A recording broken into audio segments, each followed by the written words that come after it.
Testing, testing, 1, 2, 3, 1, 2, 3, testing, testing. Can you guys hear me?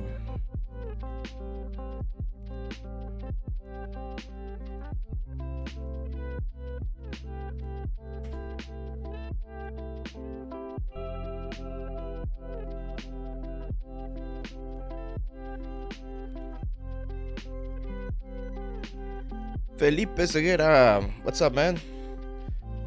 Can you tell me if the music is too loud or are we good?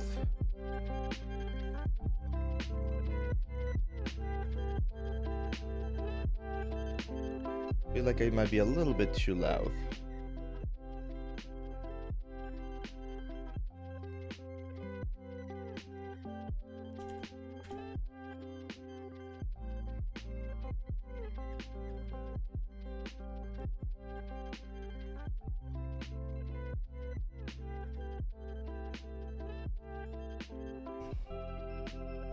Music as well? Awesome.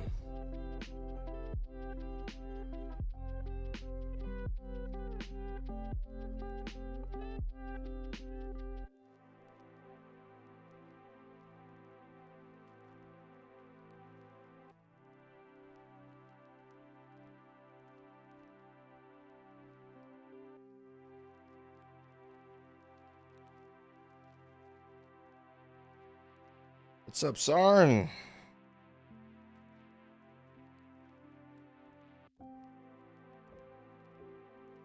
Today we got a short wait time because there's a lot of stuff to cover. We got like 50 submissions or something. All good, all good. We should be live on the YouTube as well. So if anyone's on YouTube, send us a chat so that we know that we're live.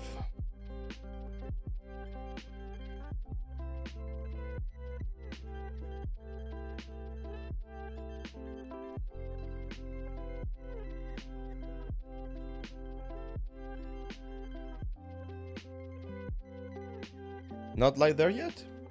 I mean, I'm seeing it. It says we're live.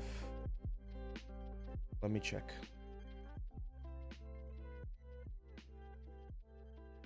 Dark Destiny, what's up, my friend? Welcome. Privacy unlisted. Public. Okay, let's see. Are we live there?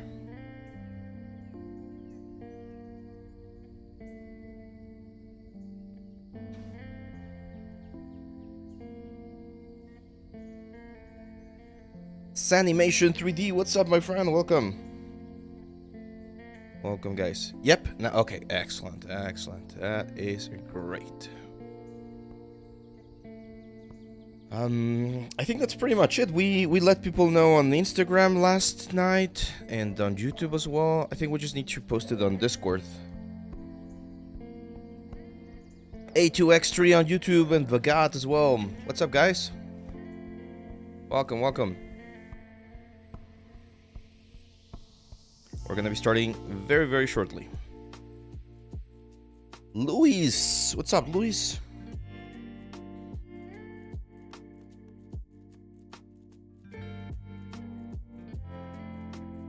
Nice, nice.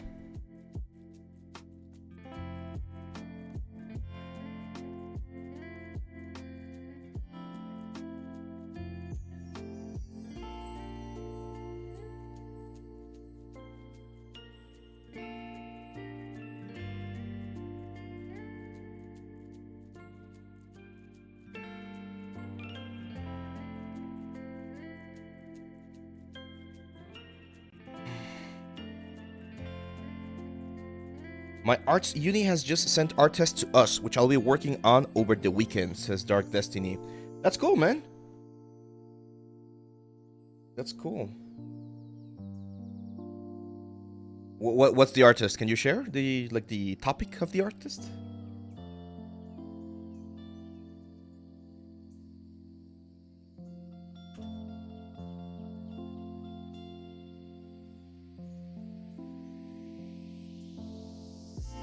Game Breakers, what's up, man? I'm good. I'm actually quite pumped, to be honest. This week was a really good one. We got a couple of surprises that we're gonna share in just a second once we start the stream, and yeah, like in general, things have been good. It has been a very cold week though over here in Mexico. Well, this is where I am. You can watch whichever you want. Oh my God, your name is difficult. Sekjovsil? I'm gonna call you Copsil. So you can Jacob. There you go. That's better. Jacob. Yeah. So you can watch whichever, Jacob. Twitch usually has a little bit less lag, so the response is like 5 seconds. In YouTube, I think it has like 15 seconds response time. So I personally like Twitch a little bit better because there's like stickers and you know, like bits and things like that. So there's a little bit of everything. However, you can watch in whichever one you want. Vagat says, first time I'm watching your stream. Well, welcome, my friend. And this hasn't started yet. This is just a preset or preview or sneak peek. We're about to start in just a second. EP3D says, hello, I'm officially nervous. Hey, if you're not nervous, you're doing something wrong. Like being scared or being nervous, I think it's part of the experience of being alive.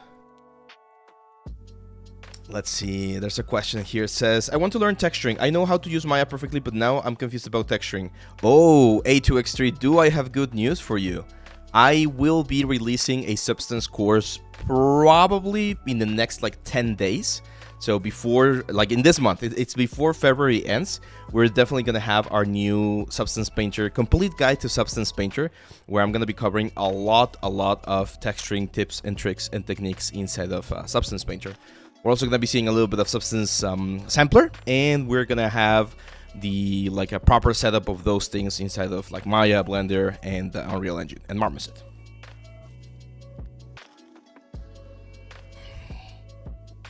Oh, it's going to be cheap, man. It's going to be cheap. You guys know, well, not cheap, but like our prices are always fair in our official site. You can check them out, so don't worry. And we might be giving away a couple of them, so stay tuned, and you might be able to win one of those, and that way you don't have to spend any money. Dark Destiny says, there's a big collection depending on your field. Since my course is animation in game arts, so the three I'm interested is a LOL environment asset, a Fortnite water tank asset, or a sci-fi crate. Oh, nice. If it were me right now, I would probably pick the League of Legends asset because I've been doing a lot of stylized things lately. Yes, my friend, yours is going to be the first one. I'm gonna give you the chance, Jacob. I couldn't say no to your very very polite petition, so we're gonna start with yours, and then we're gonna jump into the Discord channel.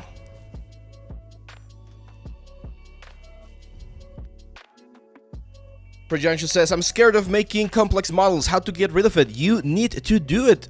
Prajanshu, you are gonna do a model, a complex model. You're gonna fail, most probably. The first model is probably not gonna be great. And then you're gonna learn. And then you're gonna keep moving. That's how you do it. That's why our motto is always learning, always improving. Because every single work that you do will teach you something. And if it's not teaching you something, then you're doing something wrong. Because you should be learning from everything.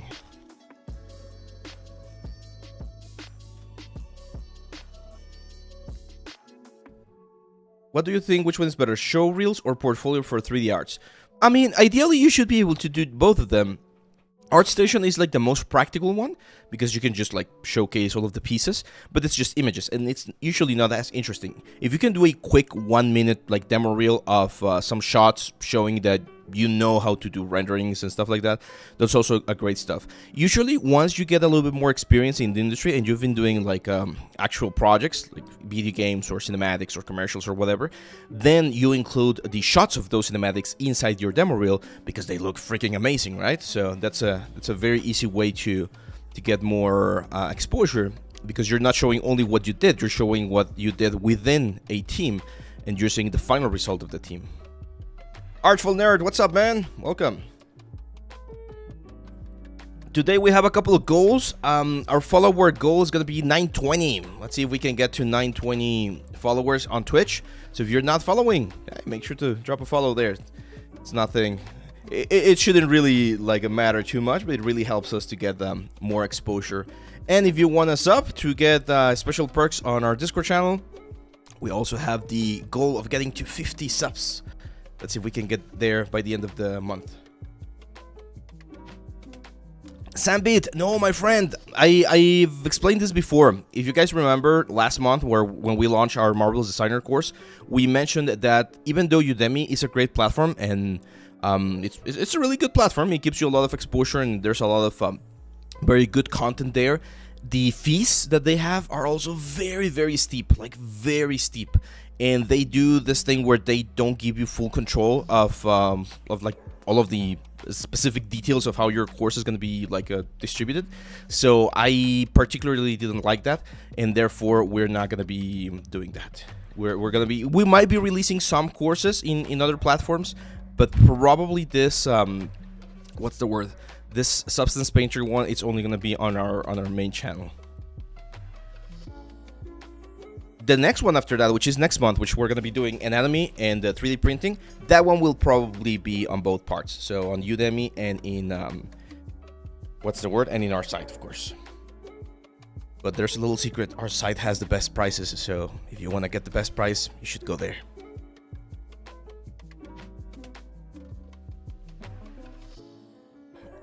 Dark Destiny, the Substance tutorial is going to be a little bit more focused towards realistic kind of textures, like semi-realistic, similar to the Riot cinematics that they've been doing, where it's not like entirely like photorealistic, but it's like very, very human realistic. I will probably have a bonus chapter or like a bonus lesson on some like stylized thing, but to be honest, due to the way the PBR textures work, they are better for this sort of realistic looking textures. If you want to do stylized, especially hand painted stylized, the best one is 3D Coat, which we will probably have a course later down the year.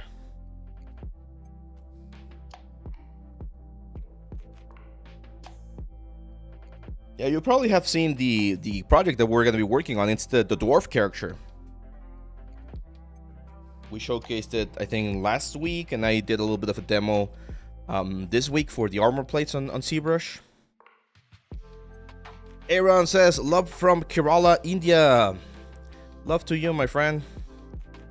We got people from all over the world, guys. EP3 Modeling with the follow. Thanks, man.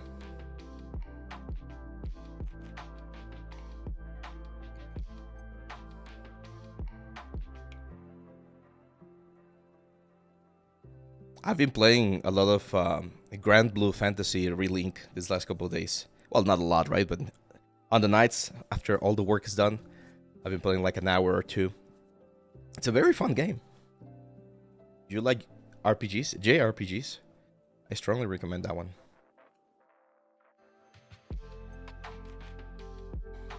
And now I definitely want to do a sort of like anime-ish character.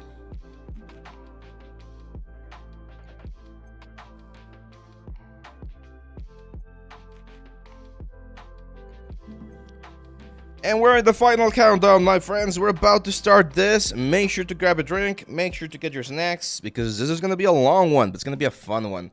We're going to be going over a lot of stuff. We got a lot of submissions. So, let's go.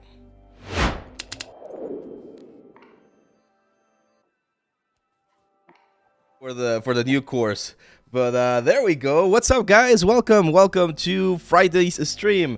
There's a lot of news and a lot of changes that we're going to be covering first very quickly, and then after this, just like a very brief announcement, we're going to jump straight into our portfolios, okay? So first of all, we got a couple of things going on the server, on the Discord server. So let me show you real quick. Well, not show you. Let me just like announce them real quick. There we go. So as I mentioned, let me go full screen or stream. Oh, no, where is it? Stream. There we go. There we go.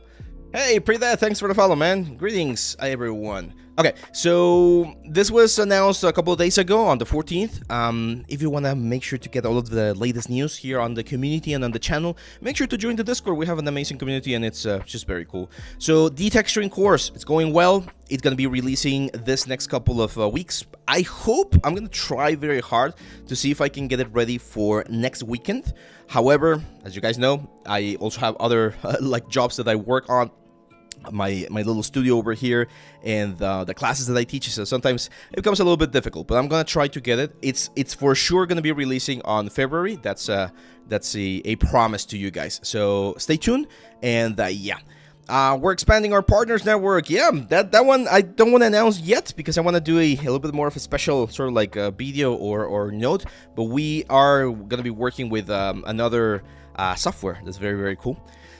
We now have our Hall of Fame. This is very important, guys. The new Hall of Fame like channel is where you can see your name. Right now it's of course like blacked out because of the streamer mode, but if you finish one of our courses and you showcase it on our 3D workshop over here, your name is going to be featured on the Hall of Fame here on the Discord channel. And this is very important. Someone asked about this a couple of weeks ago.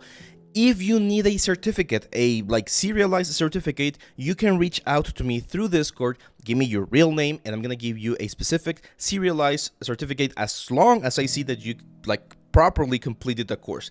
If you submit your like thing and I see that you need some stuff, I'm gonna ask you to do those feedbacks on your piece, and if you do those feedbacks, I'll give you the diploma so that they like it's like I know it's just like a piece of paper, right? But I want this like diploma or certificate to be a demonstration that you both completed the course and received direct feedback from me, meaning that I approve that you have all of the knowledge that you were supposed to get from that course. So if you want to do that, if you already finished, just send me a message on Discord and we'll be dealing with those during the weekend, okay?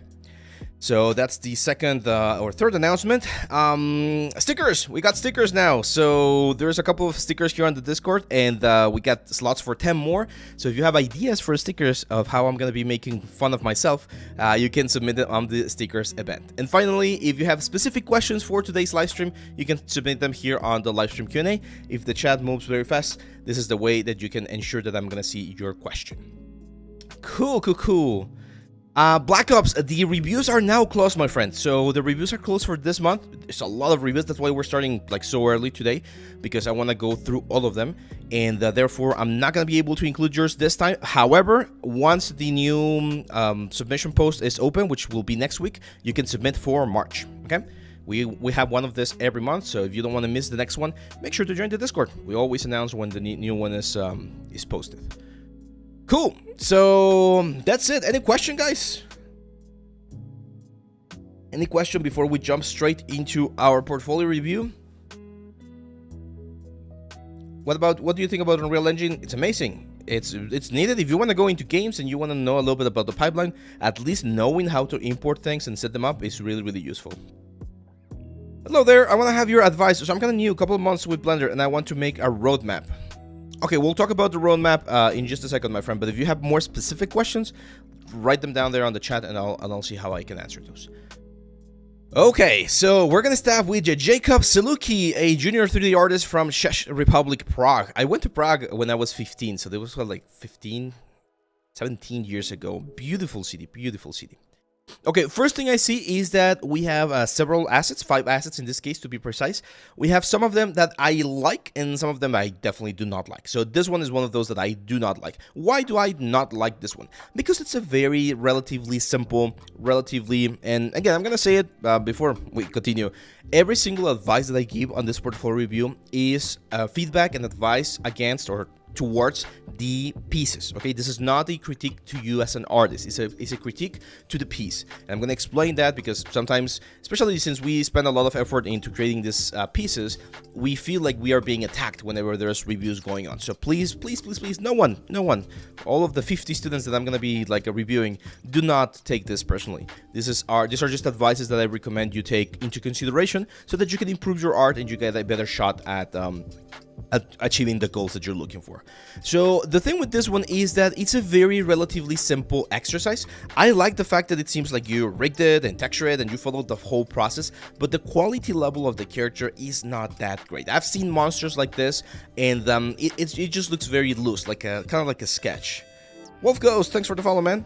So yeah, in this case, I would probably just take this one out, Jacob. Like, I don't think it's really helping your portfolio.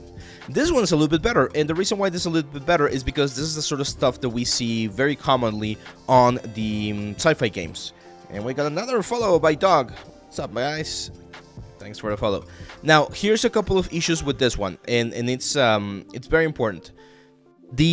Whenever we're working with assets, there is an unconscious or subconscious, or however we want to call it, scale measurement that we have on our heads. So when I read this as sci-fi loot chest, I imagine it being like, I don't know, roughly around this size, right? Like not super big.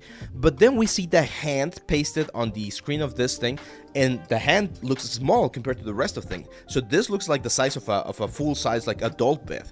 If that's what you want to do, then we gotta be very careful with scales, because then, for instance, the bolts that we see right here, those bolts are humongous. Look at that. It's like the size of a hand. It's like you could see those bolts in bridges or oil rigs or things like that. So scale is one of those things that takes a little bit to understand and to get like properly, but that's one of the things that I would recommend for this one. Personally, I would just remove the hands. If you remove the hands, this again becomes like a smaller element, but that hand right there is giving us a frame of reference that's making the chest look humongous. Another thing, see this texture right here? The reason why it's slanted is because probably your UV is slanted. So whenever you're going to be adding a pattern, it's very important that the UVs are always completely straight. Otherwise, you're going to have this sort of lefty issue. Yeah, I thought about that, Nita, like the fact that it could be like an alien hand, but again, since we don't have more context, it's very difficult to know whether that's true or not, and you don't want to be, you don't want to have that sort of like issue when presenting stuff. This one has a very similar issue. Like, I'm not sure about the scale, the size of the noise of the dust and the clay and everything. It makes me believe that's a small one, but I think you would I think your idea was for this character to be really big, like a huge tank sort of enemy or something. But again, the size of the scale of textures, the size of the scales of this like a barcode right here, it makes it seem like it's a toy, right? Because how big are barcodes usually? Like this, right? Like they're relatively small. No, it's not textile density, man. It's not textile density. Do not confuse the two things. It's a scale density, or a scale of the object. So how can I explain this? I'm trying to find if I have a pattern or something. Like, let's take a look at carbon fiber, right? So if you take a look at carbon fiber, the size of carbon fiber has a specific size. So when you see this, right, like if you're doing a car and you place this carbon fiber texture, you're gonna see that the size of the carbon fiber is relatively small. If we do not have that size, if the carbon fiber is way too big, like the pattern of the carbon fiber is way too big, it's gonna look like a model car, like a small car. And if it's too small, it's gonna look like a gigantic car. So that's why I mean, like in this case, the dirt is very big, therefore the object looks small. If the dirt was smaller, then the object would look bigger. Same with the barcodes. The barcode is very big, that makes the object small. If the barcode is very small, that makes the object bigger, because we are used to certain references of scale in how we create the different elements. It's definitely something that you can fix with texturing. Now, your textures are also very glossy. I've noticed on both of them. So you're pushing your glossiness quite high. Just be careful there. You can have a little bit more variation. Otherwise, everything looks very similar. This one's a little bit better. It's a little bit flatter though, and now you don't have as much noise as I would expect. Where are you doing the renders? Substance or Maya? It says here it's Maya. I would tell you to go and study a little bit of the light like lessons that I've been showing on YouTube, because you can definitely make this look a little bit nicer. The optimization is fine. It's actually like way too low poly to what we nowadays use. Someone was showing what's the word? Someone was showing the renders of the guns that they're using for Modern Warfare nowadays, and they're like 100,000 triangles, so they're not like optimized at all, because polygons are no longer that big of an issue. But I appreciate, like, this is good to see that you know how to optimize and bake things properly to get a nice optimized asset. So in this case, 17 tries is perfectly fine. And then we get this one. This one is fun. Again, I think your bump map is a little bit intense, especially on the wood. You can see that the bump map is really like intense. The wood is not really reading like wood. It's looking like the desk looks good. Careful with the metal edgeware. Someone suggested a sticker for that. We definitely are gonna have one there, because the edgeware right here is very consistent. And as I've mentioned many times before, you do not have consistent edgeware on things. It's usually gonna be present on the areas that the object is gonna have more like damage, or where it's gonna be yeah, playing with other things. Now I see here that you're using Unity, and I personally don't know much about Unity, but hopefully you can investigate a little bit about baked lightnings, because right now this looks like a PlayStation 2 game. Like, the shadows are very harsh, the light's not bouncing realistically. It's just like, it's a little bit too intense. Now this is another one, the grain of the wood. Every time, and I guarantee you guys, you can do this. Just look around your room, look around your office, and look for any wood furniture, and you're gonna see that the grain of the wood is always going, or should always be going, in the direction of the longest segment. Okay, so in this case, you can see the pillars right here. You want this pillars grain to go the other way, otherwise it just looks weird. And also, again, as I mentioned, the bump is way too intense. I like this ones. I mean, it's again, it's a very optimized game. This is something that I would probably see for like a mobile game nowadays. You don't have to go that low poly. All of these assets are very cool. Nice. Yeah, good stuff, man. Good stuff. So my advice, I think, Jacob, you already have the... yeah, that's what I'm about to say, Jacob. So I think you already have the technical knowledge of things. Like right now, you have shown in this portfolio that you know about retopology, you know about texturing, you know about rendering. Now what we need to do is focus on quality, okay? So instead of having 5 pieces, if you only have 2 or 3 that are really good, that's where you're gonna prove that you are making the jump from, in this case, a junior artist to a more like mid-level artist. Because right now, what I see the most is not a lack of technical knowledge, it's a lack of quality. We need to focus on making really high quality assets, okay? That's gonna be that will be my goal for you.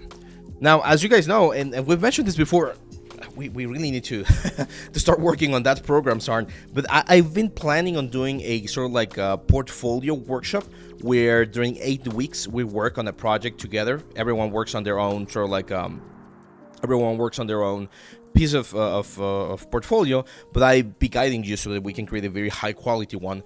We'll probably have more news soon. I can't promise exactly when, but that's something that I want to share with you.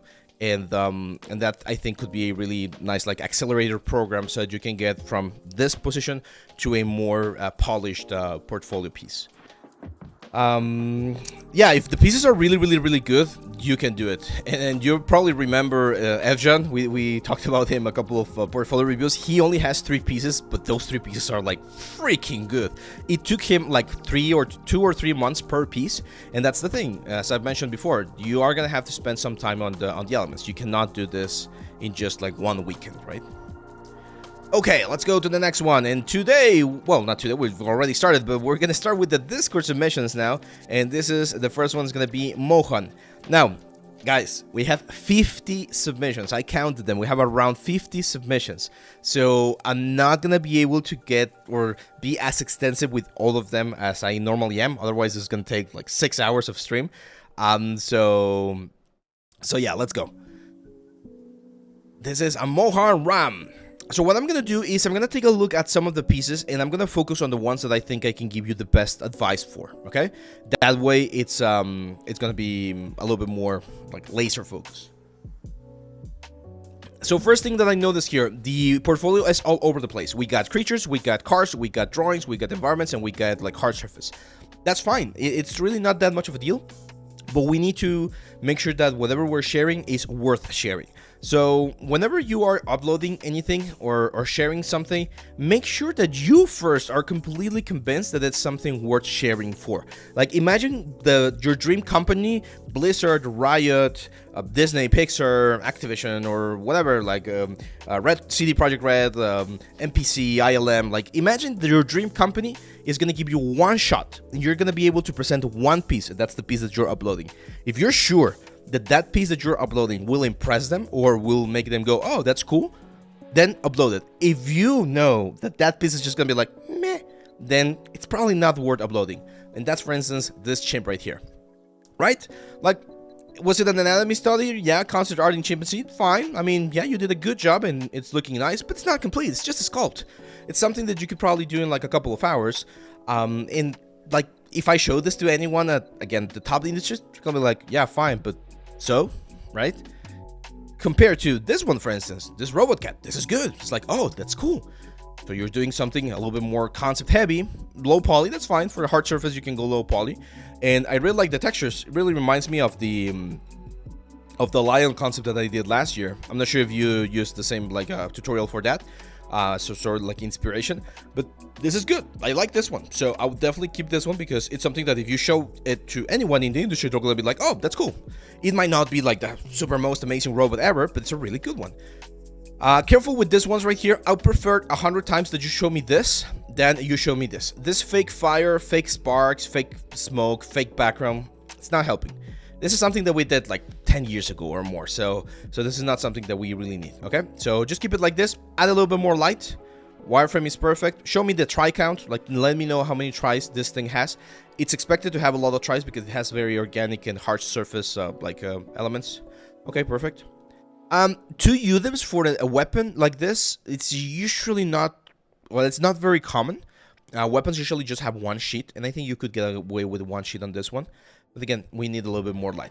Okay, so that's it, Mohan. Like, take out some of the elements right here. Like, again, the champ, this drawing right here, even this skeleton. I'm not sure if you did this skeleton from scratch. But it's again, it's more like a study or like a practice more than a project. I'm not saying that you cannot have projects. I even have some projects or practices in my portfolio because I think they're cool and that's it. So it's fine. But ideally, you want to make sure that you're presenting again your best possible work.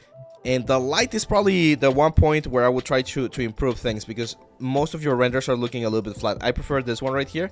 Just get rid of the HDRI on the background because it's very, very dull. Here is where you might be able to add like a forest in Photoshop and just like blur it out so that it's not as intense. Yeah, because see, like I think you did nail the idea of the object, but you did not nail the heart of the piece, right? Because this piece is a lot more whimsical, a lot brighter, a lot more cartoony, and this one looks more realistic. So that's the kind of stuff that I would recommend you checking out and improving.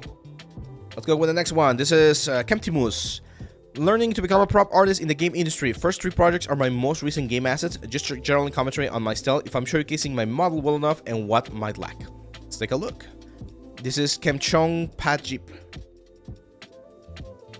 from Cameroon. Nice. Okay. So first things first, this is a nicely laid out portfolio. I can immediately see that you are a prop hard surface artist, so you like doing hard surface stuff. Actually, I really like this one. This looks nice. It's clean. We need a little bit more shots. That would be my first advice. We need a couple more shots of things like your wireframe, your poly count, your edge flow, topology especially. That one will be very, very important. Liz says, very true. I spoke to one of the lead character artists at Rocksteady, and some advice they gave me was to have fewer but top-notch quality pieces because hires will judge you on your work. Exactly. Yeah, and it's like the famous quote that says that a chain is as strong as its weakest link. So your weakest piece is gonna be the thing that they're gonna be like judging you by most of the time. So that's why you gotta be very, very careful. Now he says that the last 3 pieces. Okay, same sort of like advice that I had last week. This is too dark. I can't see anything. Like I don't know what's going on there. Like that's a nice low poly, that's a relatively nice UV, but it's way too dark. Like textures are way too dark. That's the concept right there. But yeah, there's no render where I can really see the textures. I need a render where I can see the textures in a clearer light, Because again, the UV looks fine, and I can see that you did paint something, but I can't see it. It's just way, way, way too dark. So make a render that showcases the other pieces. This one's way too grungy. And I understand that every now and then we're gonna have this sort of like environments, like in Dead Space or something like that, where things are gonna be way too damaged. But there's always something called a rest area. And there's a very famous artist. Oh, and now I forgot. Oh, well, Vitaly is one of them. So you probably guys know Vitaly Bulgarov, right? So he's a hard surface artist. I'm not sure if he's Russian. I think so. But I'm not sure if it was Vitaly or someone else that gave a speech one time at Gnomon, and that he mentioned that one of the things that he always looks for on his pieces is something called rest areas. So if you are creating something, you will, from Moldova, there you go. Probably. We need to confirm that. So if you see this piece right here, you're gonna see that there's a lot of stuff, right? Like a lot of indents and metals and edges and borders and insets and things like that. But then we have these very nice flat areas. Empty areas, maybe just a decal, but just flat, clean areas. Why is that important? Because if our brain only sees noise, if it only sees like detail everywhere, like in this thing, it just sees it as a sort of like a blurb or something. Like it cannot really process what we're looking at. And it's very, very important that we always pay attention to having a couple of clean areas. So I would probably keep the robot clean. Like if the robot is supposed to be the one that's attending, he probably moves a little bit more. He probably is clean a little bit more. Maybe some of the walls or some of the areas that you might not expect a lot of dust to be there. Another thing that I see on this piece is that everything's very flat on the glossiness. Like nothing's shiny really. Everything is just like matte and flat. And again, metal edgeware. The metal edgeware, guys, never do metal edgeware everywhere. That's not something that you want to do, okay? So it's very, very important that you do not use metal edgeware in every single part. Shane, yes, my friend, I'm sorry. I actually closed the submissions yesterday because we already have a lot of submissions for this time around, and I want to make sure I get to everyone. So, but don't worry, we're gonna have one more portfolio review next month. So make sure to that. Yes, Roadstark, I have a very easy trick, which is just multiply a clouds or a noise mask against the metal edgeware, and that's just gonna break it up a little bit. But if you want to go the extra mile, add a paint layer and just like clean up or remove a little bit of the metal edgeware. This is a nice one. Yeah. And then this one, guns. Guns are fun. And this one actually, I think you nailed it, because this one is a very cartoonish gun. I can see this in a game like Team Fortress, right? The colors and everything, very nice. This is great. The concept's a little bit more realistic. Okay, here I'm gonna give you like one of those things that art leads and art directors will be like, hey, you missed this, and you're gonna have to go back and do it. See the card right there? Ace of Hearts. This one has a couple of like scotch tape things, and it has like it's broken down the middle. It's not here. You need to add it. Because if a client tells you that they want a card that has a couple of scotch tape and a crack down the middle, you need to include it, okay? Same for the bandages. Look at that. There's no bandages here. Same for this damage right here on the flag. Like all of these details, the concept artists included those details for a reason, because those are the details that give a little bit of history to the piece. And if you do not include those details, you're removing a very important part of the piece, because this goes from being a generic sort of like a battle rifle, M16 rifle, to being someone's M16 battle rifle, right? Like the story of this card, the story of this damages, the story of this dog tags is what makes this weapon special, not the weapon itself, because we've seen M16s everywhere. So it's very, very important that you always try to include those little details. I understand that maybe due to budget constraints, time constraints, or whatever, it might not have been easy to do, but those are like the details that give things its like or their soul, okay? So keep that in mind. Yeah, good stuff, man. My advice, try doing something a little bit more complex, because I see very relatively simple stuff. Try doing something like at the level of Vitaly, like something like this. Because I can definitely see that you have the technical knowledge to pull it off. It's just time. It's going to take you a little bit of time, like a month, 2 months to do. But it's going to give you a great, great push to your portfolio if you can do something way more complex. Javier says, one tip advice I was given was to try to stick to the concept as close as possible, because usually, at least in production, the concept has been art directed already. Yeah, and that's not an advice. That's your job. If they're hiring you to do something, that's because they already have an idea of what they want. If you want to be the one calling the shots on what makes good design or bad design, then you need to go into pre-production, not production. But for production artists, which is where I'm specialized at, I'm told what to do. It's like, hey, this is what we want, do it, and you don't have a lot of say. You can of course recommend things and ask for clarification and things like that, but usually the direction is pretty well set. So yeah, just follow the concept. I've added some of my new work. It would be grateful if you take a look at it, especially the Kindred mask and my other works too. I made this mask after watching your Kindred mask sculpting tutorial, and the tutorial was great. Thank you. Let's take a look.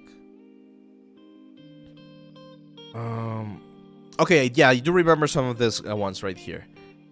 This one needs more light. And I was talking to someone yesterday. He was showing me some renders that he was doing for like a perfume bottle. I got criticized. You guys know that I'm uploading everywhere, right? Like shorts and YouTube and everything. So the fun thing is that every now and then we'll get comments of people like giving their opinions, and that's fine. Like everyone has a right to an opinion, but sometimes they just like talk without like explaining or defending their point properly. And on the video where I talked about light, someone was like, "No, this looks good without light, like dark and gritty." It's like, yeah, I mean, it goes it can go both ways, but in this case, and you guys can see it right now, it's a very dull sort of there you go, Black Ops. Yeah, that was the perfume bottle. So this is another example of Black Ops, very similar to what is happening to your render. Just expose things a little bit more, and exposure means increasing the intensity of the lights. See that? Look at the difference. Which ones do you like more, guys? Like, it's a no-brainer, right? It's just a very, very simple fix, and look how much this thing pops. It's just like, that's it. Just make sure that we can see it. I understand if you're doing this very like moody, dark stuff in a film or something, and everything's like washed out. I mean, again, it's an artistic decision, but for product placement, especially if you want to sell a product like this gourmet popcorn, this is the kind of stuff that you definitely need more light with, right? Like, it just looks way better. And it was just like, look at this. It's just 1.3 stops higher in exposure. So we're not burning anything. We're not destroying any highlights. Everything's still very nicely and balanced. So this is what we want. Yeah, it's like a whole new quality. And it's just a simple change. And here's the thing, you don't even need to do the change in Maya. You can do the change in Photoshop or in After Effects or wherever. But when you upload it, make sure that you have that change, because it's just gonna make things way, way better. Like, look at this one.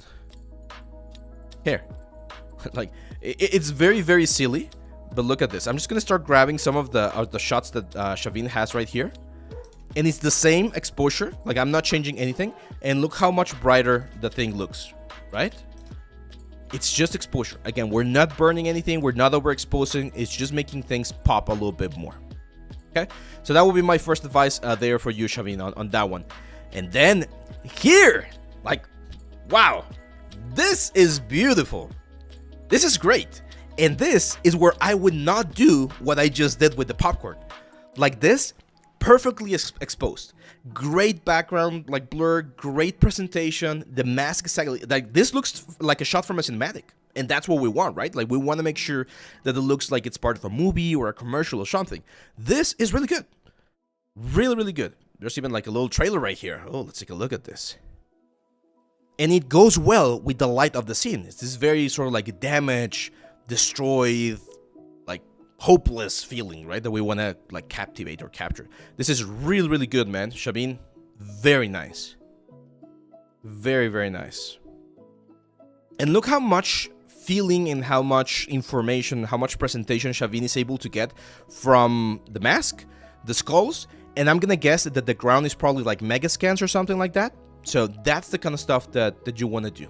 Just a couple of shots, a couple of very slow shots. If you include that with a little bit of a music, there you go. That's very good, man. You went all out with this one. Nice. Yeah, this is great, man. This is great. Amazing. Amazing VFX. Where did you do this? Blender. Look at that. Blender, Ambiguous, After Effects, Quixel Bridge, Quixel Megascans, Premiere, Photoshop, ZBrush, Substance. Like, not sure how long this took, my friend, but I'm sure it took a long time. Okay, a long, long time.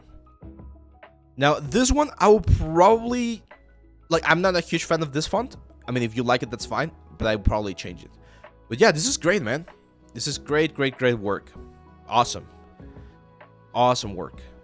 Congratulations. Now you gotta do more stuff like that. Because that was amazing. Yeah, so that's pretty much it. This one right here, I'll probably take it out. I think now with your Kindred mask, like, this is completely, like, outdated or obsolete. So just take that one out, keep everything else, and that mask right there, top-notch work, man. Top-notch work. Again, what would be my advice? Now that you know how to do that whole pipeline of, like, presenting a very, like, fancy, like a really nice looking render, try doing it with a more complex object, because even though the mask looks really nice, it's a relatively simple object, right? It's something that anyone who knows ZBrush should be able to sculpt. By the way, if you guys want to learn ZBrush, we got the course in our site available. Little commercial there. Sorry, it was just right there. I had to grab it. How was this done? I mean, it's pretty much here on the description. So he sculpted the mask. He did a retopology, he did texturing. It's probably using either UDIMs or a very high, like, a quality of textures. The rocks and everything, that's Quixel Megascans. So it's assets that are already, like, ready. He's using Blender for the, what's the word? For the render, which I can see a very soft, sort of like HDRI light. A little bit of depth of field right here. Definitely some tone mapping in After Effects or in Premiere for the color grading. That's important. And then the one thing that I'm not too sure about, because I don't do a lot of effects, is the ambiguity, like this little tornado right here, and those little, like, flashes of light. It's probably like an animated light in Blender. The tornado is something that you can do in Embergen and then just import into Blender to render out. So I'm not saying that it was easy, but I'm saying that it's possible. Like, anyone can learn the tools, but it's, again, it's not going to be something that you do in like 10 minutes, okay? It's going to take some time. It's going to take some time. Okay, let's go with the next one. That was Shabin. Awesome work, Shabin. Tuki, hey, I'm a huge admirer of stylized game art when it comes to props and assets. I've been looking for work for almost a year now, and would love some tips on what areas you think I need to improve on, as well as what changes my portfolio needs to make it look hireable. Please and thank you. Oh, we're gonna talk about the really interesting thing right now about the industry. Okay, so the first thing that I noticed, my friend, is that you don't have a lot of texturing. The only 2 or 3 textures that I see is this one, and this one. And if you're gonna be doing stylized work, you need to do texture. Like they're not just gonna what's the word? You're not just gonna be hired to do modeling. You need to do like the next couple of things. Yeah. Embergen is very fast. I've been thinking about like learning a little bit about Embergen. But again, since my area of specialty is not effects, spending a lot of time on this will kind of like distract me from the things that I'm good at and that I like to do. But Embergen is really good, and I actually think it's really affordable. There's I believe there's a, where is it? A rent to own system. I may actually just like subscribe to this later on. But there's one, where is it? Indian Hobby, Embergen. I mean, you can buy the suit as well, which like brings everything on. There we go, rent to own. So you pay, where is it? I think it's this one right here. There we go, rent to own. So it's $20 a month, which is not a lot, during 18 months, which is like a year and a half, and after that you own the software like perpetually. They're probably gonna be like asking you to do or pay an upgrade later on, but it's available. Yeah, I believe there is a free license right here, or this one right here. $60 for an educational license is fine. See, the question that I have is, I never know if I can like get an educational license as a teacher and use it to sell courses. I don't think that's the way to work. Like, I think this is only if you work at a university, which I do, but I cannot sell courses with this license right here. And I do believe there's also the try for free, so yeah, you can give it a shot. Okay, so yeah, that would be my advice first, man. You need more texturing. You definitely need more texturing because your modeling looks fine. Metal Edgeware. That's gonna be the sticker. It's gonna be like, Metal Edgeware. Like, Metal Edgeware everywhere. Again, do not do that, guys. Do not do the Metal Edgeware everywhere. The model looks fine. I need to see a wireframe. That's very important as well, Hashim. We're not seeing wireframe, so I'm not sure if it's possible to use this in game. It might be very dense, or it might be not as dense. And we need to see a little bit more environments. Like this one right here is very good. I think this was a nice like asset, but you need to retopologize it and texture it. I've been using Topogon lately. It's amazing, by the way. We're gonna talk about that a little bit later in the next week. But Retopologizing something like this is very, very important for stylized games. Because again, you have a lot of stuff. Like, look at this. This is a very, very cool asset, but it's not finished. And that's why I would say you might not be getting like opportunities, because you're not showing that you can complete something. And I'm gonna go full screen with this because this is very important. Your portfolio is not only a letter to present your skill set to the world, it's also a sort of like way to present yourself as an artist to the world, because your portfolio tells me a lot about who you are as an artist. What kind of stuff do you like? How do you like to present your stuff? How complex do you like to tackle certain challenges? How like efficient you are at delivering a specific result? How dedicated you are? Like, how ambitious are your projects?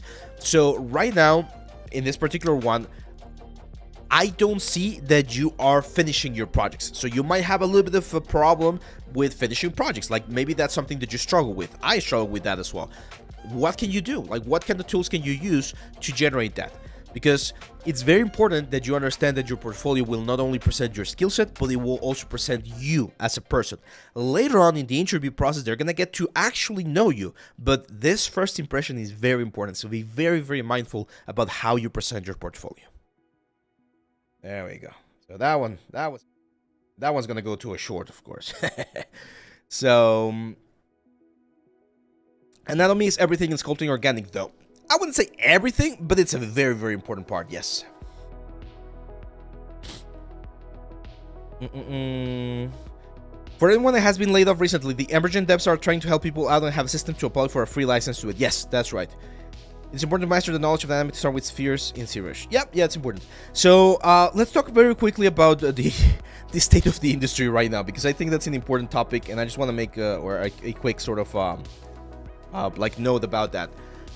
Our industry right now, especially the entertainment industry, is going through a crisis. And the crisis is that projects are becoming way too big and they're failing, and it's becoming a little bit difficult to sustain that sort of like business model. Anytime that happens, because it's not the first time that it happened, there will be changes. And right now we're in like the dip, right? Like, companies are laying off, people are getting fired, people are losing their jobs.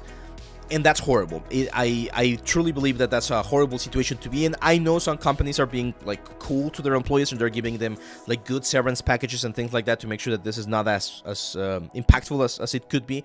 However, we are going through a little bit of a dark time. So if you're just graduating, or if you just got laid off and you're looking for a job, unfortunately right now the situation, it is quite tricky. Okay, it might not be as easy for the next couple of months. Here's my advice. Remember that the 3D industry is not only the entertainment industry. There's a lot of different things about the 3D world that we can do. There's architects that use 3D. There's medics that use 3D. There's product like distributors or marketing that use 3D. So if you want to work on a game studio, that's fine. Again, right now the crisis is very severe, so you might need to work on something else for a while and then jump back into the industry.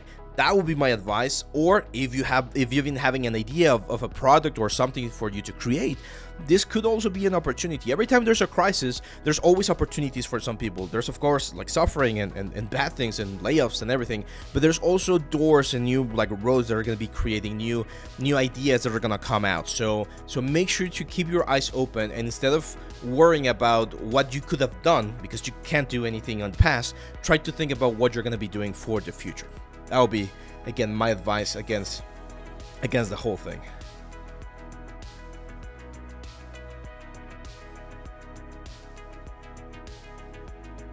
Hi, Novalio. Roadstar says, mal momento para terminar la universidad. Yes, but the same thing, like, it happened the exact same thing to me. I finished school in 2016. That's when I graduated from Gnomon. And at that time, the industry was also sort of like flimsy. Like, it was not ideal. I don't remember why it was that way. I think it was because of was it because of the elections or something? I don't know. The point is that it was not as easy to get into the industry in that specific point in time. And it's always that way. It's always kind of like a roller coaster where there's more job openings or less job openings depending on how the world is behaving and things like that. So at that point, what I found the opportunity to work on an indie company, and I made a deal with them because they didn't have a lot of budget. So I told them, okay, let's do this. You're going to pay me a specific amount of money for the characters that I'm going to be doing. And then when the game releases, I'm going to get the rest of the money so that I can recover all of my like investment. And I knew it was a gamble. I knew that there was a possibility that the game would like not succeed and I wouldn't get that money back, but at least I was getting, again, experience and things like that, right?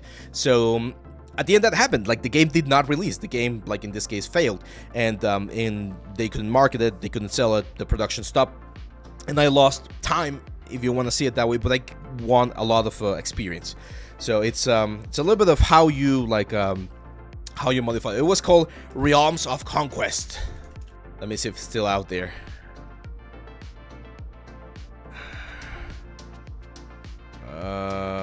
I'm not sure if it already came out. It's this one right here.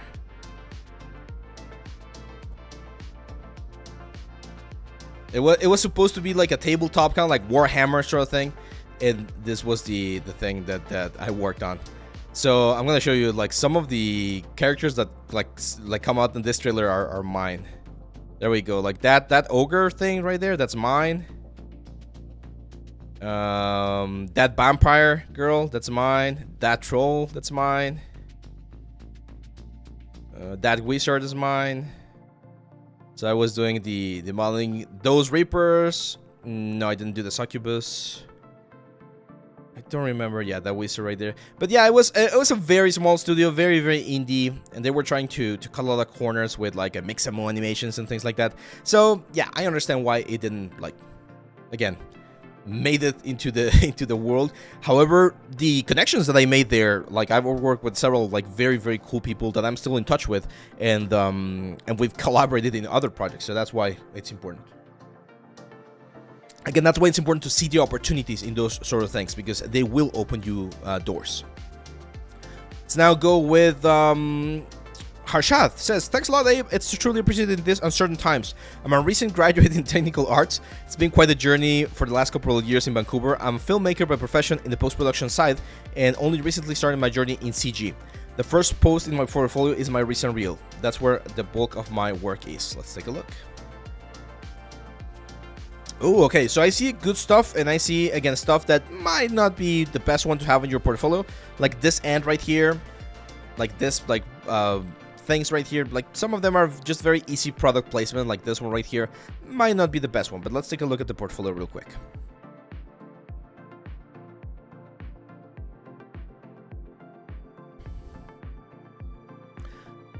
Okay, what I can see here immediately is the quality of the models. It's relatively low. It's simple models. Like, I don't see a lot of complexity on the models themselves. Like, very basic primitives. So I would try to do more complex elements. Texturing wise, it's fine. I think you made a nice balance of how damaged you wanted things to be. But again, it's just boxes, it's just bevels, it's just extrudes. So we can definitely push the level of complexity of our models to showcase that you have that sort of like ability. I think the telephone is probably the most complex one that you have, and maybe that thing right there. Yeah, the rig is fine. I mean, again, it's a relatively simple rig. Unreal Engine setup. Yeah, okay, so here's the thing. I would not... Okay, there we go. I was gonna say, I would not call this a demo reel because it only has one project. Yeah, I think this is Houdini. Again, I understand, but I'm not sure where we could use this kind of assets. Yeah, same thing with the hand. Like, the hand seems like very simple. Like, again, I understand you're going for like sort of destruction, but even then it looks very fakeish, right? So we need to work a little bit more. Again, I can see here, my friend, that you have a lot of knowledge in softwares, and this is the tricky part about the whole thing. The knowledge of the software is not necessarily the same thing as the result that you can produce with the software. It's not the same thing to know the tools than it is to know how to use the tools. So here, I think you are being a little bit over ambitious with the amount of softwares that you're trying to introduce, because you're doing modeling, texturing, and rendering. Fine. But then you're doing procedural modeling in Houdini, and then you're doing destruction effects on modeling. And I understand you want to be a generalist, knowing a little bit of everything. My advice is try to polish things, try to polish every specific part of the way. So for instance, you want to show that you know how to do destruction. Well, don't do destruction with the whole environment and animation and rigging and texturing and everything. Just grab a statue, like a photogrammetric statue from online, throw a metal ball at it, like if it's a cannonball, and showcase how would you destroy that with multiple breaking points, right? Like big chunks, small chunks, smoke, particles, like so that you can showcase that you know how to really deliver a polished result on that specific area of the pipeline. Because I think, again, that you're trying to grab too much information or trying to grab too many things into your portfolio, and none of them are really like pushing it. Do you guys remember this show, this cooking show from Gordon Ramsay? I think it's called Hell's Kitchen or something. No, that's not Hell's Kitchen. Nightmare Kitchen or Kitchen Nightmares or something like that. He goes to different restaurants and he helps them, or the ones that want to be helped.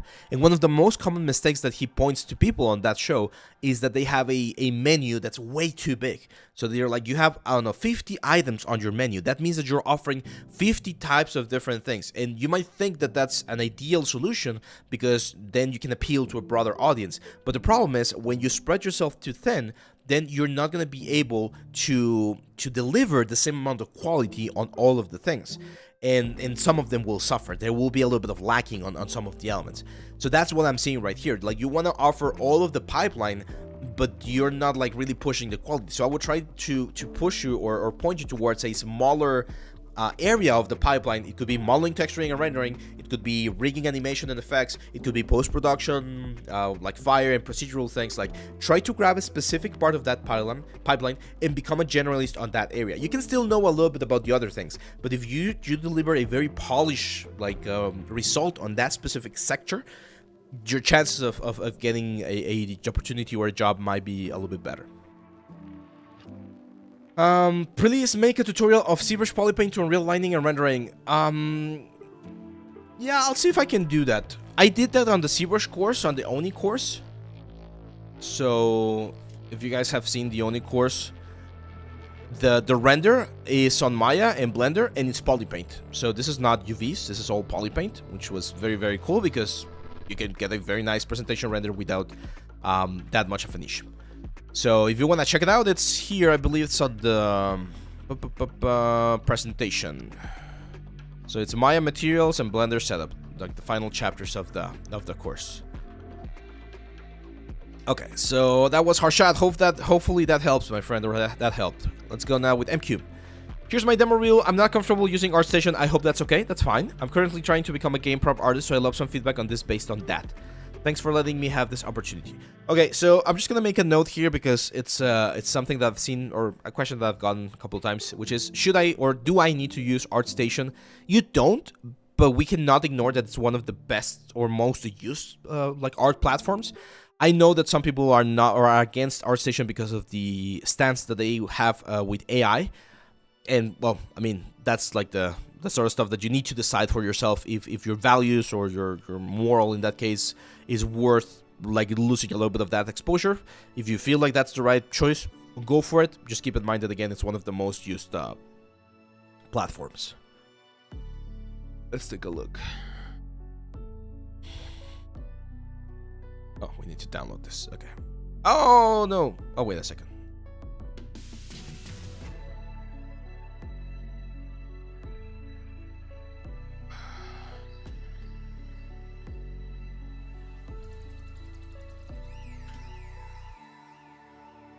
Oh, damn. Forgot my password. Does it happen to you guys that...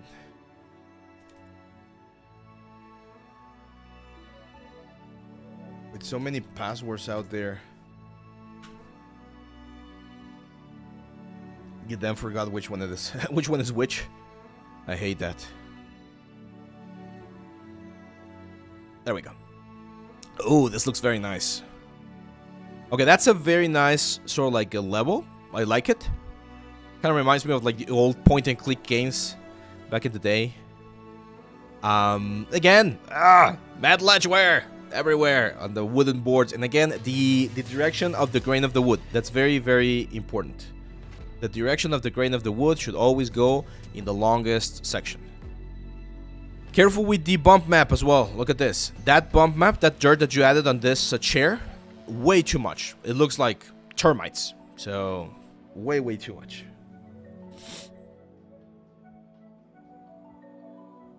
These are some nice shots. Like one of the things that I immediately see is that the complexity of the geometries again is relatively simple, and that is one thing we were talking about this, David and I, yesterday. That is one thing where AI is definitely going to kill us. Like if you ask an AI software to do a render of these things right here, the AI will be able to do it. Like in a couple of years, all of these simple assets like stairs, shelves, torches, and things like that, an AI will easily make them for you in 3D and just texture it, and no one's gonna care. Not even the players are gonna care, because there are objects that are not as important to the final result of the piece. But then look at that. I see the chair right there. It has a lot of complexity, and when I compare it to yours, I feel like we could have added way more complexity to the chair. Same on this thing underneath the table. In the concept, you can see that underneath the table there's like a detail. Can you guys see it right there? That's the sort of detail that you need to sculpt. Look at this one right here. Look at how all of the detail of the pillars and the little windows.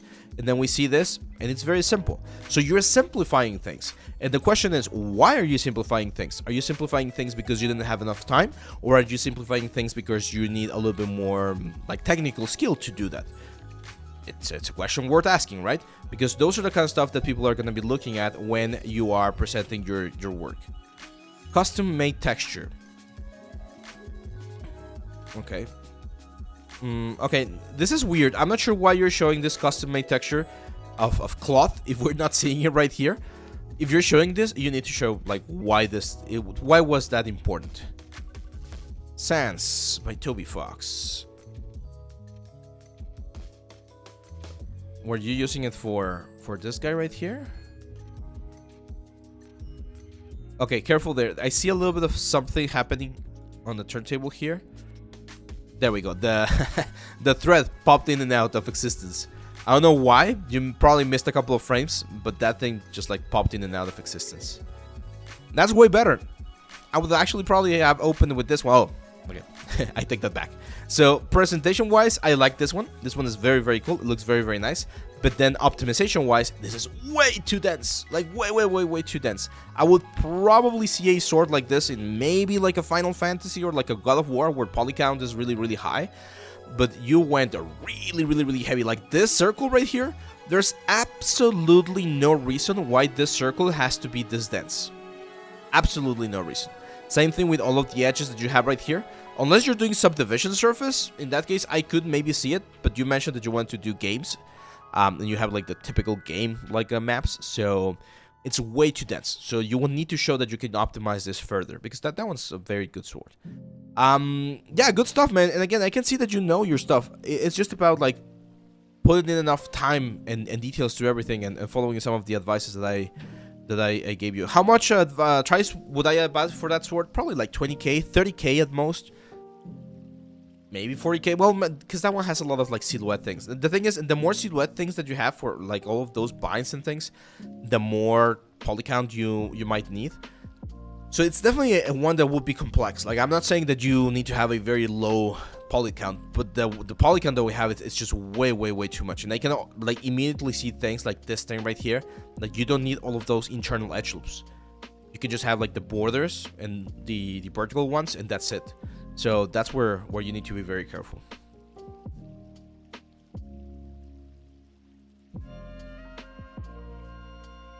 Well, the thing, Jax, he's asking about Polypaint to Unreal. Polypaint is just vertex paint or vertex color. That's what it is, and you can definitely take vertex color in an FBX. So I'm pretty sure there has to be a way to bring Polypaint into Unreal. Haven't done it yet, but there has to be a way. Omar, hey there, looking to become a character artist in future for games. Would love some tips to improve my art. I have worked in the industry, but not for characters. Would love some help on how to get clients and create a solid base. There, here he's using Behance. Okay, again, first advice, it's too dark. Things are way too dark, so it's a little bit difficult to see what's going on.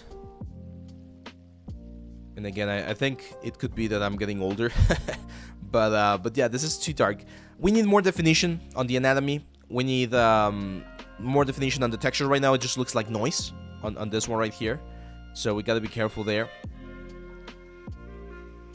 Same with this one. Yeah, like this hilt, this is way too thin. Like if you look at any sword, no sword is gonna be like this. There's always gonna be a little bit of a thicker one. You definitely need a little bit of anatomy. again, I recommend my ZBrush course so that you can learn a little bit about the anatomy process. And careful with the glossiness as well. It's very very intense. First piece was for my tutorial. Okay. Yeah, it's just I think you just need more practice, man, because I can see that you understand like the basics, but again, like this bump map right here, that's not something that we normally use, and there's a lot of anatomy things that we need to fix. Yeah, so it's anatomy and texturing, especially because it's very noisy. Again, we going back to the details we talked about before. We need to be what's the word? We need to be way more. Trying to find the right word. It is very common for us to create a lot of detail or to add a lot of detail or a lot of texture or a lot of noise because it makes it look more interesting. However, it's very important that we don't do that unless there's a really good reason to do it. Like, here's another thing, like I don't understand how we are seeing the transparency of the axe right here.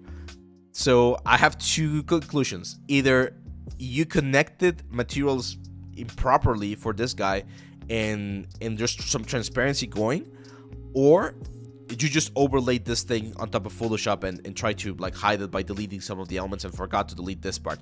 But this looks wrong. It looks bad. So you gotta be very careful there, okay? You gotta be very careful there. I think you could really benefit, Omar, from the ZBrush course, to be honest. I think because we cover everything. We cover props, anatomy, proportions, everything, and that's what I'm seeing here. Especially if you want to transition into character arts. I'm not gonna open this because we might get like a banned or something. So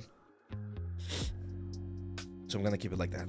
Chamanchi says, "Hey Abe, thank you so much for your review. Not only did I follow your tutorials for the sculpting, but I also used them for texturing, and they were incredibly helpful. I noticed that the audio was disabled on the Kindred mask render video I shared.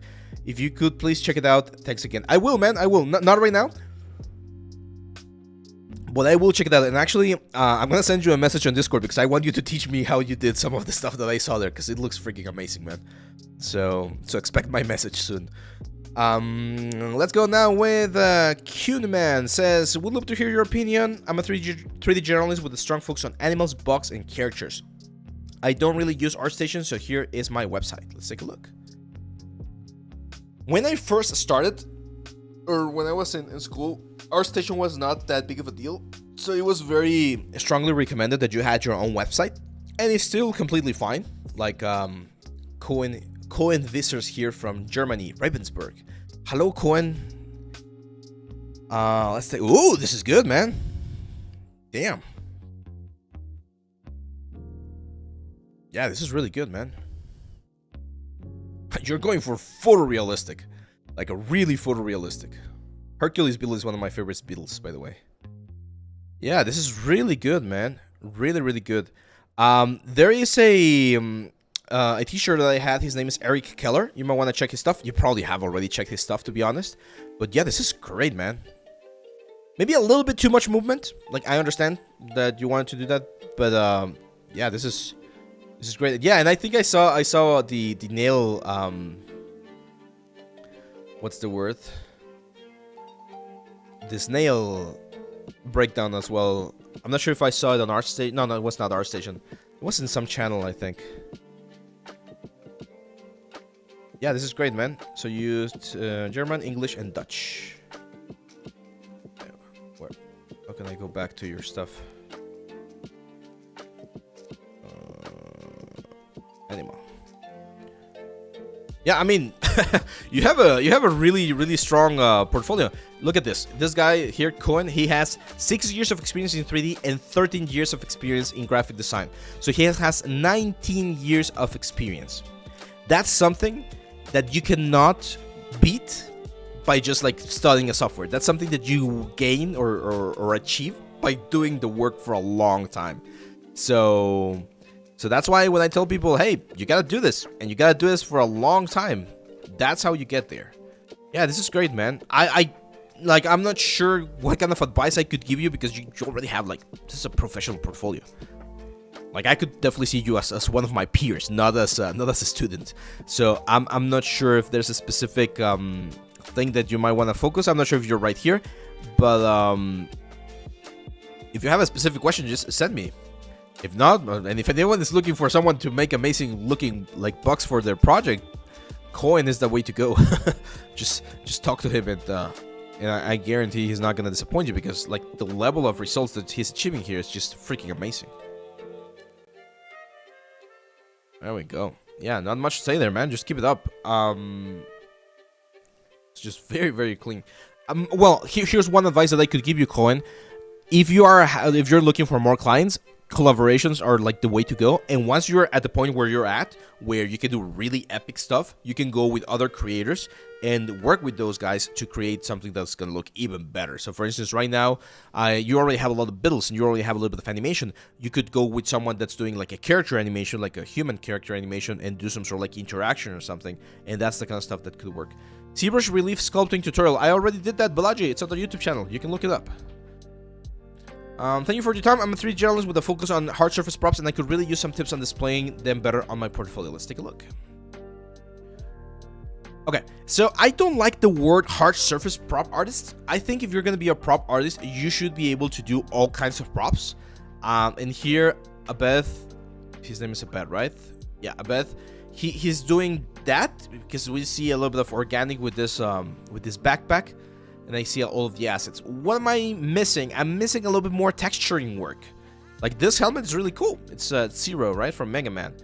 And maybe the bodysuit is not as great, but the helmet's really good. I'll probably, in this case, to be honest, take everything else and just keep the head or the helmet. But if you can texture it a little bit better, I think you can get a nicer piece right there. Again, you are suffering from one very common issue here, which is a lot. We have a lot of stuff and not everything is good. Not everything should be here. There's no need. Look at this. We got like, I don't know, 30 different pieces. The famous donut of the Blender donut. This is the kind of stuff that you don't need. Everyone has done the donut. If you go to the site, I think the video has been seen by like 10 million people or something. So everyone has done the donut tutorial. You don't need to have it on your portfolio. Be very, very careful on what kind of stuff that you add to your portfolio. Same for this like Buster Sword or Dragon Slayer. Like, it's such a simple prop. I could probably do it in like an hour. It's not something that you need to have on your portfolio. You want to focus on really, really strong pieces.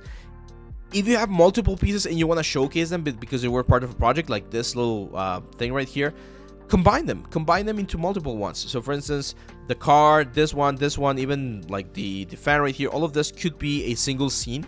You create one thumbnail with all of those 4 things in the single thumbnail, and then when you click on it, you're gonna see the breakdowns for each individual piece, and that's gonna be a little bit more useful for you than having things all over the place.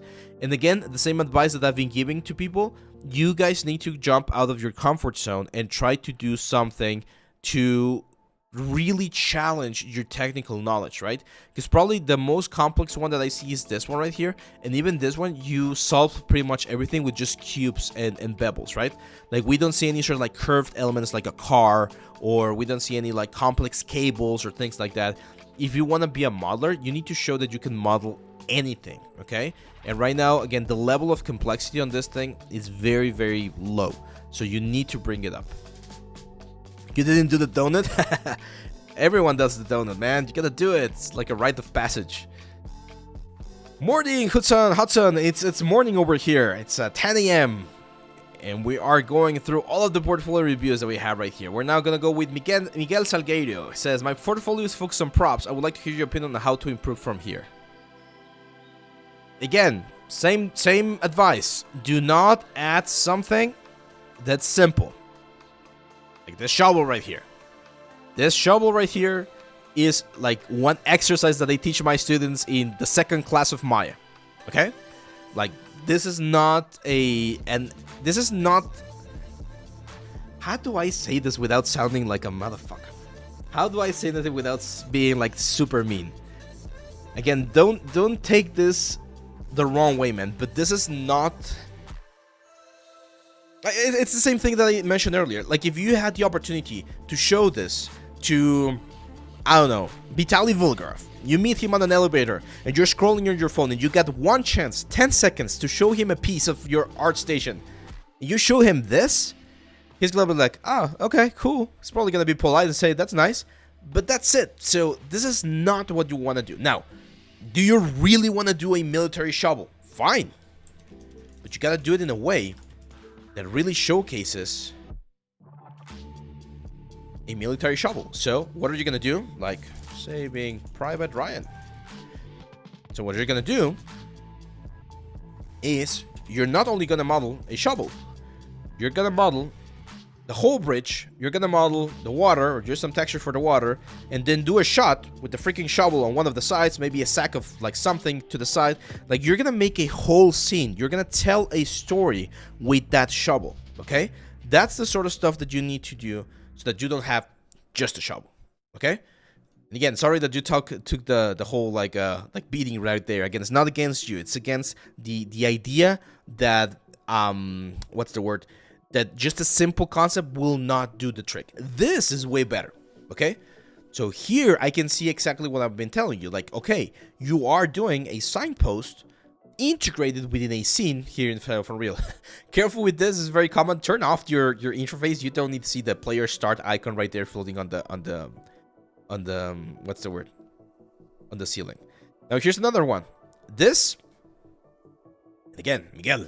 I'm doing this, Miguel, because I care about you, okay? Because I want to help you out. One more thing that I'm saying, Miguel, is that you have not posted anything in 2 years. That's important. Like, this is 2 years ago, so maybe you're way better artist now than you were 2 years ago. So you definitely need to improve this. Or update your portfolio. If you're already working on the industry, try to update your portfolio.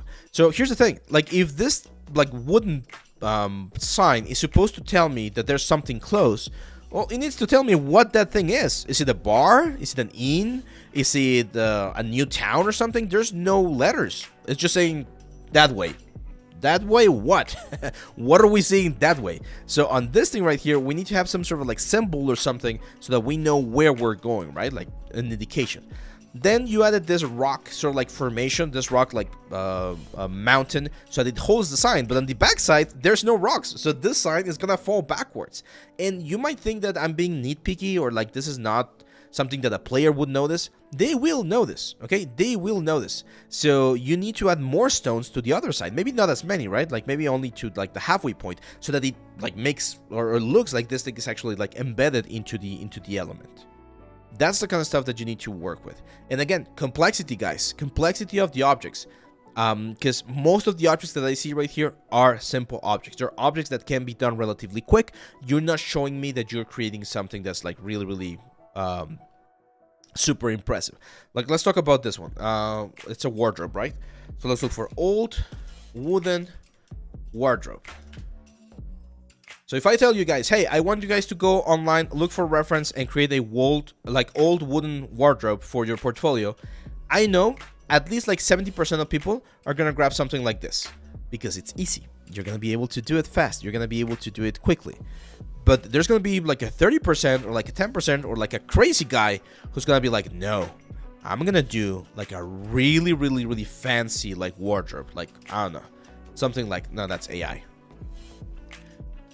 Shoot, by AI, like this.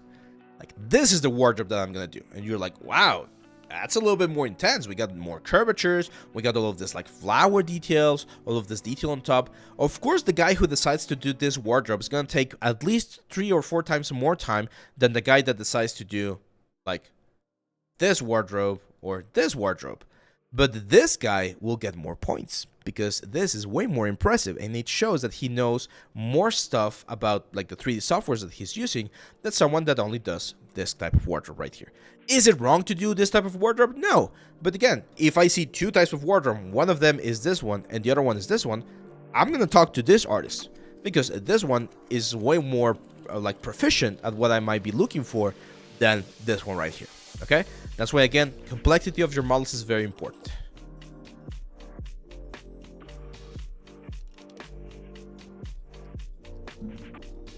Says, I'm like learning ZBrush on my own, but like Evan, if I get in some spheres, it goes way above 100k. The entire character goes in millions. Yeah, Clip Orant, the characters are going to go really high in poly count when you're in ZBrush. That's why you need to do retopology.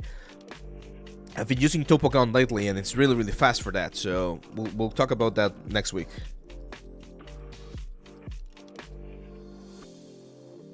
Stray Cat says, it's just got your stylized character scores and it's super helpful. Coming from 2D Clip Studio and Photoshop, ZBrush is super intimidating. Yeah, and that's how I designed that specific course. When I was creating this one, my idea was to make it so that it was a process. And you can see it right here. The first chapter it's another exercise. We do a, what's the word? We do a dragon skull, which you can check the free previews right there. Then we do a little environment. And after that, we start working with the Oni. But look at this. We get 8 chapters for just one character. 8 chapters. This is 21 hours. It's like 15 or 16 hours of just doing one single character. So that's what I meant when I talk about complexity. Because if I tell people, yeah, just do a character on ZBrush, some people would like to finish their character in just like 2 hours or 3 hours, and that's not how it works. You need to spend enough time on your projects. Let's see. My name is Mehdi. I started my 3D journey 1 year ago and I want to be a character artist. I'm actually that serious about this. I quit my job and I'm just at home learning, and my goal is to get in the game industry and grow from there. So I will be very grateful for your advices, since I'm self-taught. The road is hard without a guide. What should I do to improve and how to practice, and also how do I know if I'm ready to apply for jobs? One final question. People have been saying to me that character art position is hard to find, especially for someone who never worked in the game industry. That's right. Is it better to be a generalist? It might be a good starting point. So I'm gonna be completely serious with you, Fraxus. I admired your tenacity or your courage to quit your job and just go like head on into becoming a 3D artist. That's something that's very brave to do. Some people might also call it very stupid. That will depend on the results that you get. Like if you made it, someone's gonna be like, oh, that was the best decision. It was very ambitious, but that's amazing. If you don't make it, then people might be like, oh yeah, that was a very stupid decision. Let's take a look at your portfolio before I mention more stuff. Okay. I like it. That's the thing. Like, I was a little bit scared of seeing your portfolio and then seeing like not great stuff, but this is great. This is really good, man. This is really nice work. This is a tutorial. I'm not sure if this was a next tutorial. I think it was. This is a good one. The sculpt is clean. Proportions are nice. Details are nice. The face is really good. Faces are usually difficult to make, and right now I can see that you are like nailing them quite nicely. Now here's the thing, man. You right now, and it might sound a little bit harsh what I'm about to say, but you right now are not what I would call a character artist. You are a character sculptor. This, by the way, very good. You know how to use ZBrush, and you know how to sculpt like really good looking characters, because right now this looks very nice. However, you need to make sure you understand the whole pipeline. To be a character artist is to understand the pipeline, which means modeling, pre-topology, UVs, texturing, material setup, and rendering. That's like the whole process that you want to do, okay? If you can show that you know how to do those elements, then the chances of you becoming employable or getting a job are going to be way higher, because there's a ton of people out in the world that know how to sculpt and how to sculpt really nicely.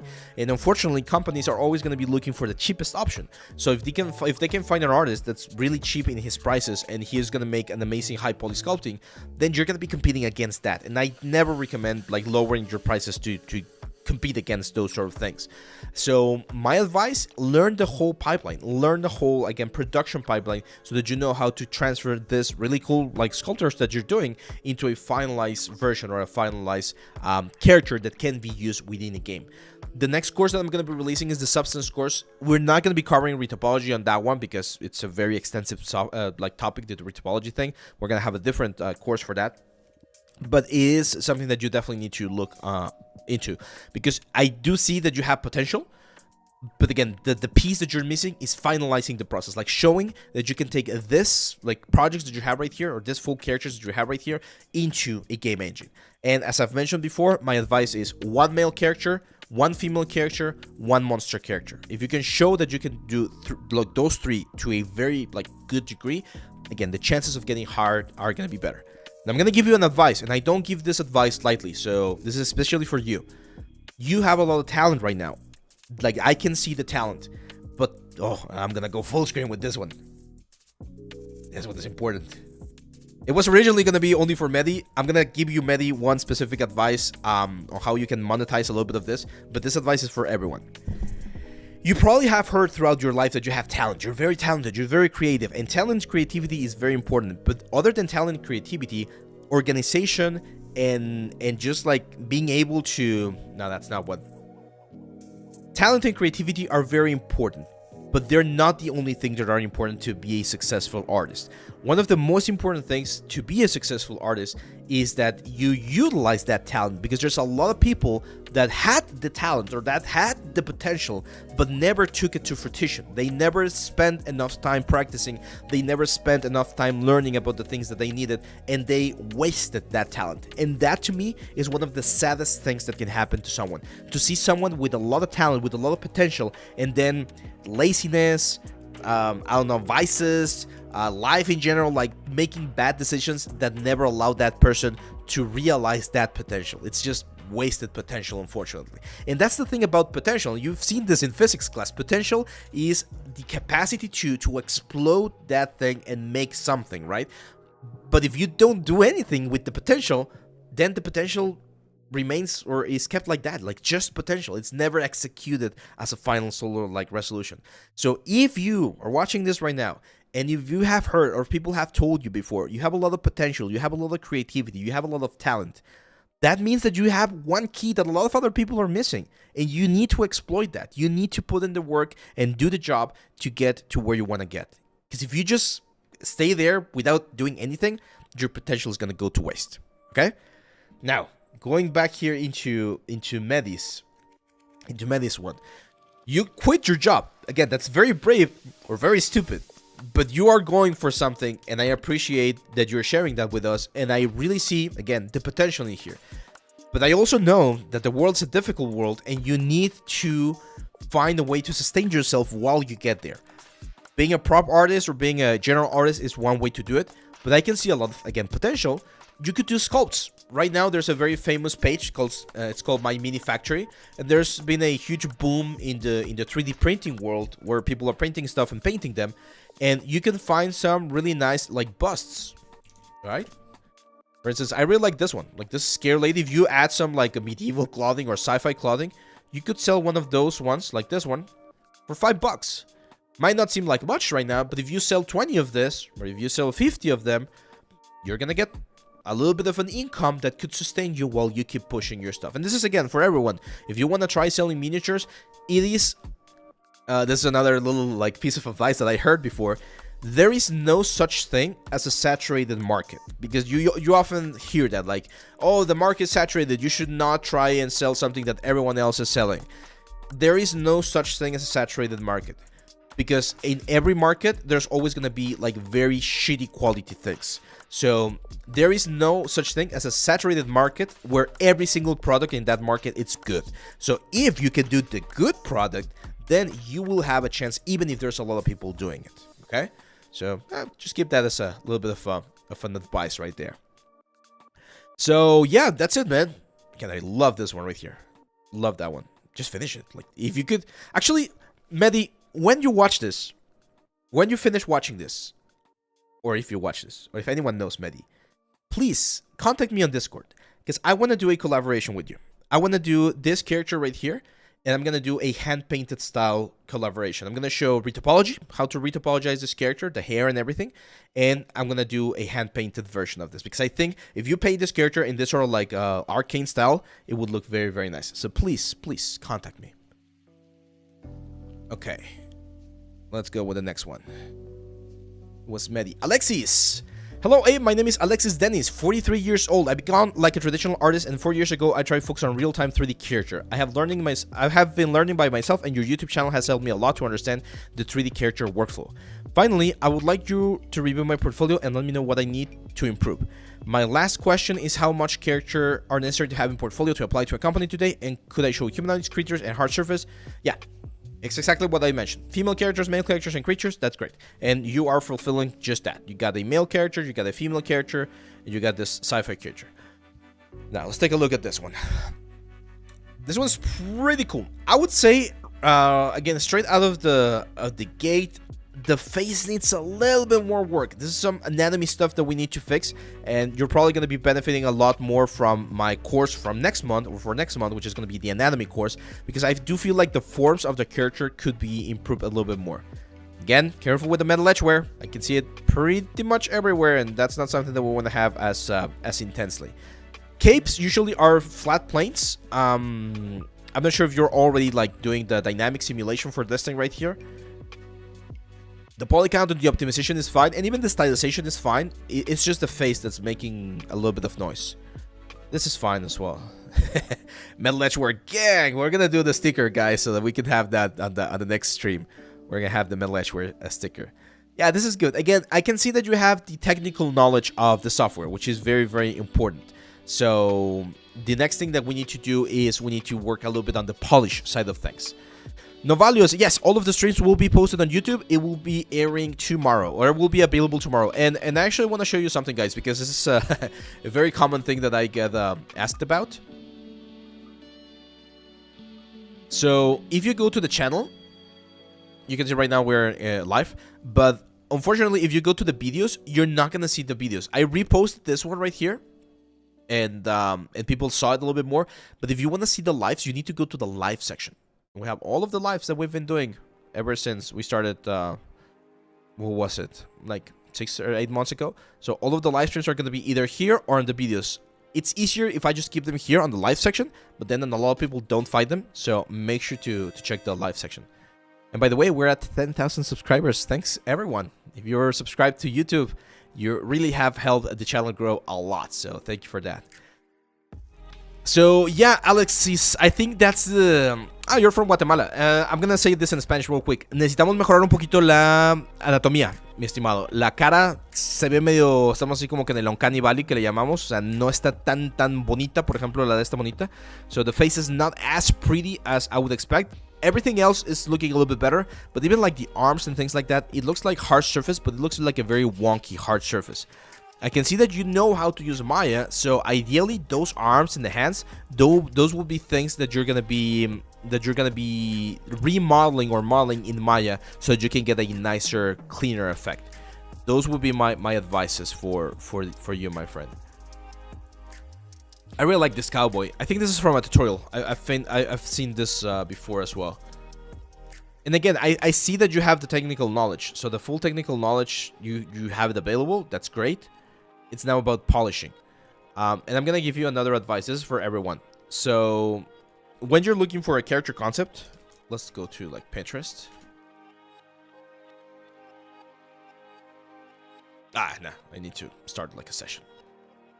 So let's look for, I don't know, soldier character concept. So be very careful on how you pick your concept, because one very common mistake that people will make is that they go way too ambitious. If you take a look at how like advanced some concepts are in actual video games, you're gonna see that they're never as like freaking advanced like you would see, but like something like this. This is great. Gives me like Stormtrooper vibes, right? And it's a relatively simple, straightforward character that you could do. This is too much. It's way too many things. You're gonna take a long time to finish something like this, and it's gonna hurt you more than help you. This is too simple, and again, the proportions are not great, so that's why we gotta be very careful on when and how we pick our concepts. Okay, the concept that you pick, the reference that you use, are gonna be one of the most important things. This right here, this is great, relatively simple, relatively straightforward, and you can learn and get a lot of mileage out of a concept like this, even though it looks very simple. This one will be on like the sort of like a mid section, like it's a little bit too complex, but maybe not too complex, so it's ambitious but could be done. So again, be very careful in how you pick your projects. It's something that I want to teach on the freaking workshop, on the portfolio workshop. Yeah, the 10K was quite fast, George. Thanks for the help as well. Thanks for the sub if you're sub there on YouTube, because it really helped. Likeness test. It's getting better. This face is definitely looking better. I can still see some things that we need to fix. Like it looks a little bit too elongated in certain areas. You don't need to share all of this process pics either, okay? So practice. More practice, of course, is always good. Fraxus says, hey, Abe, thanks so much for your words. It's very encouraging. I always thought I'm bad. I mean, it's been only a year and everything is overwhelming and complicated. But again, thank you for the guide. You're welcome, man. Yeah, you're welcome. I hope that can help you a little bit more. This is you, Fraxus? Yeah, this is you. Okay, dude. Let's do the collaboration, because I really like this one right here.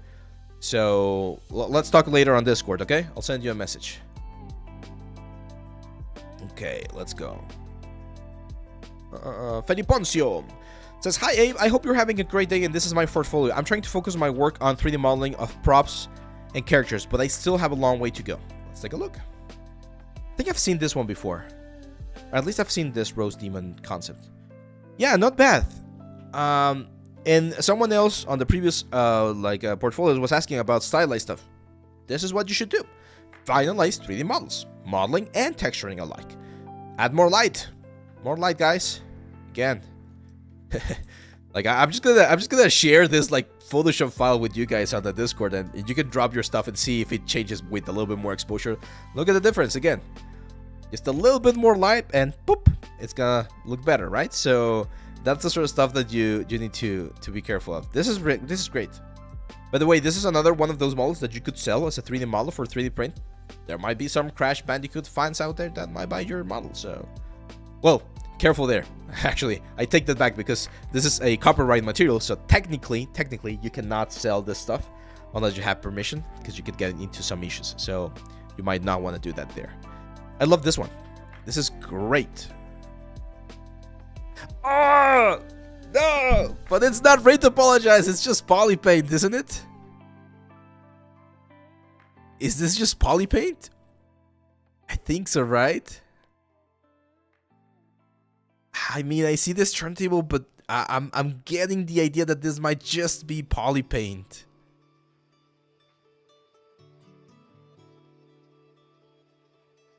I mean, you nailed it though. Like, you definitely nailed it. But I hope this is not just Polypaint and this is actually just Polypaint. Oh, dude, finish it. Like, again, my advice is finish the full pipeline. Apologize, hand paint the stuff, so that you can get this sort of like League of Legends style character. If you can find a friend that can rig it and animate it, dude, you have like a kick-ass like model right here. But yeah, that's great.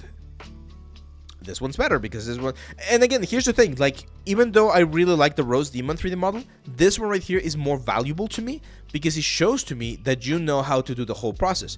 UV, retopology, optimization. Could be optimized a little bit more though. You can see that this part right here, it's a little bit heavy on the optimization. I'm not sure if you just like you just use like Siri measure or something. Just a little bit. It's just like nitpicky, right? Like, it's not that big of a deal, but this is great, man. Yeah, this is great. And you followed the advice. There's no metal etchware everywhere, only on the most important parts. That's great. I was gonna say maybe work on the sea a little bit better. I'm not sure what type of shader you're using, or if you did the shader yourself, but it does look a little bit big on the waves. But yeah, this HUD looks very, very nice. I could definitely see this on the game, like, easily. And that's the thing, like, when I see someone doing this, and then I see the Rose character, I know that if I ask Felipe to do the Rose character for games, he knows the process. So that's where, like, I'm not telling you that you need to go back and do the Rose character with this, but it would be very valuable if you have in your portfolio a full character using this process, because that's just gonna give you a nice thing. Oh, this is the Pro, ArtStation Pro. Okay, yeah, cool, man. More stuff. It may be a human character, like a human stylish character, again, like a League of Legends character, just to show basic human anatomy will be good. But this is good, man. Keep it up. Okay, let's go to the next one. ESVC, hello there, I'm new here, a digital sculptor trying to improve each day. Studying game pipeline, thanks for the feedback. Eduardo Estopa from Brazil. You Brazilians, guys, I don't know what you have. You have like an extra gene for sculpting, because there's so many amazing like Brazilian sculptures. Yeah, this is good, man. Again, you have a lot of anatomy, you got a lot of like monsters, creatures, this owl bear right here. So I can definitely see that you are comfortable with the ZBrush pipeline, with the ZBrush tools. And even the Blender presentation there is quite nice. I think some of the forms are still a little bit like wobbly. What do I mean by that is usually things are not super bubbly. I know this is the Hulk and then I mean it's exaggerated and stuff like that. But I would try to tone it down a little bit, which you did right here. So this is good, man. And it's quite nice. Not a lot of people do this, and I appreciate your honesty here that you are calling yourself a digital sculptor, because that's what we're showing here, right? Like, you know how to sculpt digitally. You might not know the whole character pipeline yet, and that's good. I feel like some of the female faces might need a little bit more work. just in like shape and proportion, you might want to check the Anatomy for Sculpture Faces book. So for those of you that are not in the loop, there's this guy's Anatomy for Sculptors. They have 3 books right now, I think. One of them is called Anatomy for Sculptors, and the other one is this one, Anatomy of Facial Expressions. That one's really good. And there's a third one, I think this one, Form of the Head and Neck. So those are like the 3 books that you really need as a sculptor or as a character artist to understand how to build like pretty faces and traditional faces. So I strongly recommend that you get them. There's the PDF version, and you can get, of course, the physical version. So yeah, good stuff, man. I love the poses. Like this one right here. This is freaking amazing. But again, just a little bit more light, guys. Believe me, it's not gonna hurt you. Having a little bit more light's not gonna hurt you. It's just gonna make your pieces pop a little bit more. This happens very often when you're working on a very pro monitor. So if you have like a very fancy monitor that has like very nice colors, it might look good on your monitor, but it might not look good on everyone else's. And I can even change my monitor to my second monitor right here. And yeah, my second monitor usually has like a little bit more brightness to it.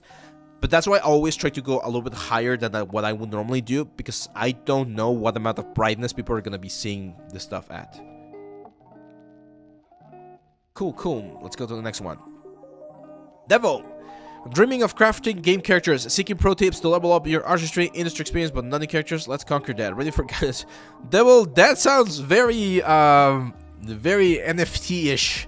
So we're gonna have to put your profile on watch, in case you're not like a like a scammer or something. It doesn't seem like it.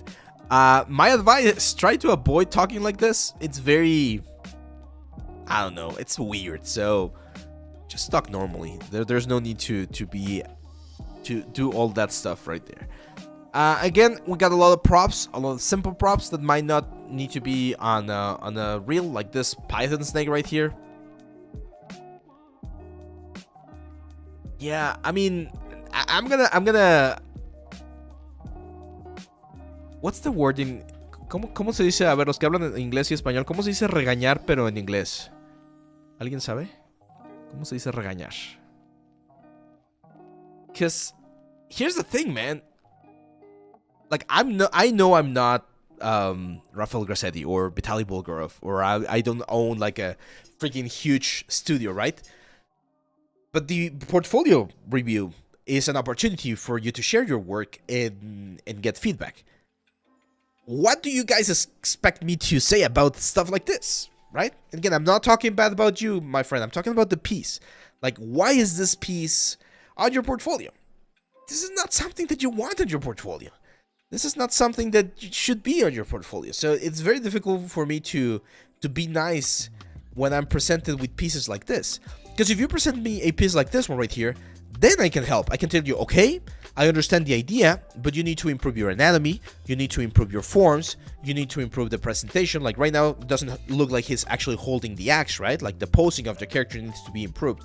So I can give you specific ideas and points on how to improve this sort of thing, because I understand what you're going for, and I can see that you are putting in the effort to create something that looks cool. But then you have things like this on your portfolio. It's like, who are you trying to impress? Unless you're doing a snake at the level of quality that, who was it over here that was doing it? Cohen was doing it. Then at that point, that's an impressive piece, and I can help you if you're getting closer to that quality. But in this quality right here, it's very difficult for me to help you, okay? Now, what will be my advice? We need to focus again on polishing things. Like, we need to create things that are really polished. I can see this fire extinguisher right here, and it doesn't make sense to have that like web on the handle, right? Metal edgeware again, consistent everywhere. So it's basic stuff that we can improve to make our stuff look a little bit better. Check my ZBrush course. I think you can get again stuff from there. De nada, Felipe, un placer ayudarte. Igual si tienes cualquier duda, porfa, mándame un mensaje ahí en Discord y con gusto te apoyo. Let's go with Rafa. Rafael Fabris from Brazil. We got a lot of Brazilians today. Nice. I've seen this one before. I think I've seen this concept before. This is good, man. It's fun. It's a fun project. Again, it's just a digital sculpt, right? Probably just poly paint. Definitely something that we can like polish a little bit more, but this was 3 years ago, so I understand the increase, and you can see the difference with this Gul'dan. This looks way crispier, way nicer. Very, very, very cool. This is another one of those that you could definitely retopologize and hand paint to generate something that looks a little bit better for your portfolio. So, what the hell is that? Sorry, guys. I don't have YouTube Premium. There we go. So, yeah, this one is a great one. Again, I would recommend, if you don't want to keep it just as a sculpt, finish the process. Model, retopo, texture. So that you can show the whole process. I've seen this one before. This is a tutorial, right, guys? I've seen this one a lot of times. This is sort of like a barrel hammer. I've seen the concept before. Careful with the metal edgeware, again. Very consistent on the metal right there. But other than that, this is really good.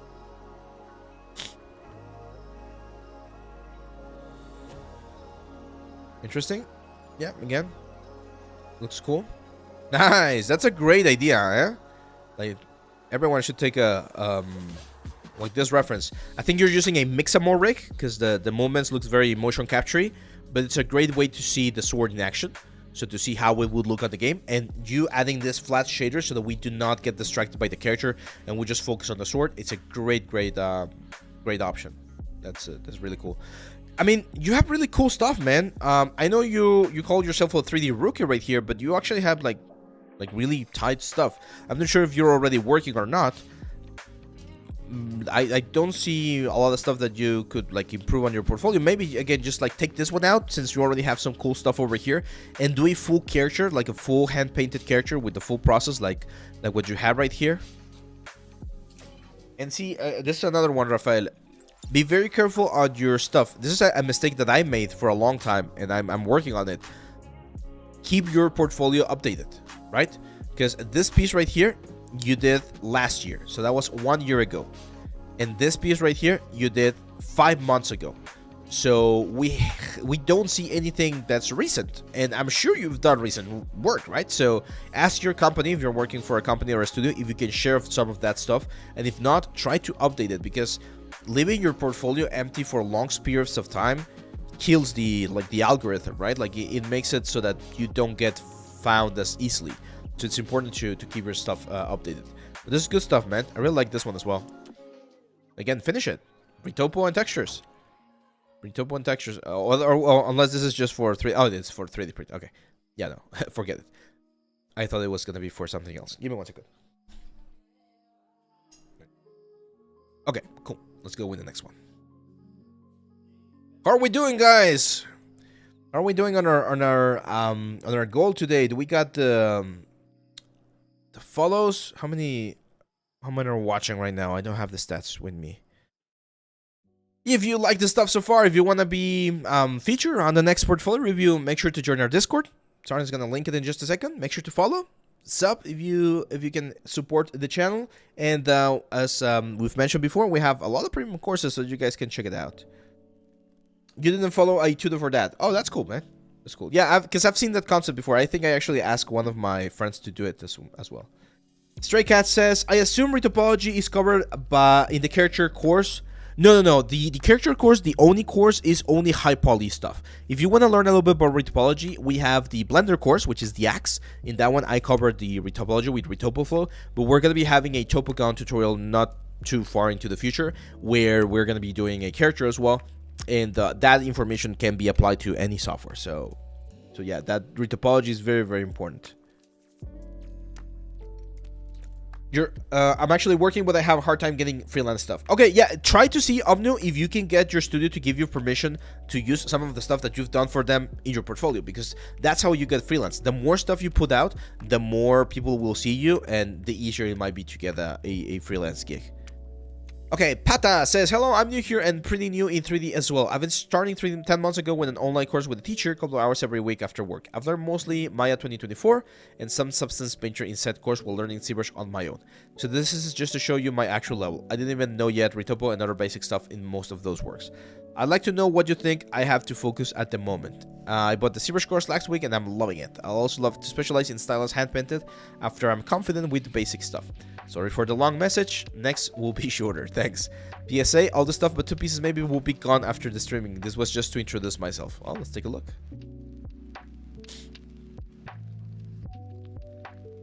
Okay, first thing, again, too dark. Things are too dark, very difficult to see. And I can definitely see some character art. This is the little mage. But yeah, it's a little bit difficult to see, Michael. I don't see, like, these are probably the ones that are the cleaner or the cleanest. We definitely need to improve on the forms. And now that you got the, what's the word? Now that you got the ZBrush course, I think that's going to be a lot easier to do. Who's got a delay? Me? Berg, what's up, man? Welcome. So yeah, I think most of these are like practices. I would consider most of these to be practices, my friend. I understand, and this is something that happens very frequently. People, when they're starting their 3D journey, they hear about, like, you need to have a portfolio. And yes, a portfolio is important, but I didn't have my first piece in my portfolio until I was like 2 years into it. Here. And even here, like, I know there are some pieces that I should take out, but this one was the first piece that I included in my portfolio 10 years ago, and this was my intro to my assignment. It was one of my final works from school. So all of my old stuff is not here. Okay, you're not gonna see my practice work. You're not gonna see my ZBrush basic sculpts and stuff like that. I started adding, again, the pieces that I thought would be interesting for someone to see. That's the secret. Again, when you need to decide, let's go full screen by that, because I think that's also valuable. If you're trying to decide whether you should show a piece or not in your portfolio, that's probably a no. First, you need to be very convinced that that piece that you want to show is really good. So if you're not convinced, that would be like a red flag to me that maybe that piece is not supposed to be on your portfolio. If you're convinced, if you're really excited about that, then my second question would be, do you think others will be as excited or happy to see that piece? And if the answer is no, again, that's another sort of like red flag. Now, that doesn't mean that you cannot share that piece with the world. You can share it on Instagram, you can share it on Twitter, you can share it on Discord, you can share it on other communities, but not in your portfolio. Using myself as an example, like this car right here, this definitely needs to go. This is not portfolio worthy. This is not something that I should keep on my portfolio. It's time for this piece to go, to be removed from it. But here's the thing. I actually used this piece last year to show you guys how to improve it. And I have it right here. There we go. Now, this render right here, I think it looks cool. I think it's way better. Like this render of the Mercedes, it's the same model, but this render looks more professional. So another option that you have is keep the piece, but improve it. Try to give it another sort of like pass. Try to improve the render, try to improve the textures, and just give it a second life so that you can still have it on your portfolio. It will still look good, but it will look way better than what I have right now, okay?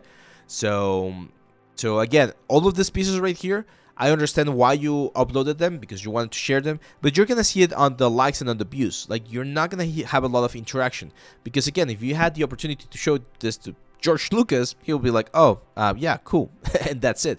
You want people to be like, oh, cool, tell me more about it. So yeah, that will be my advice for you, Michael.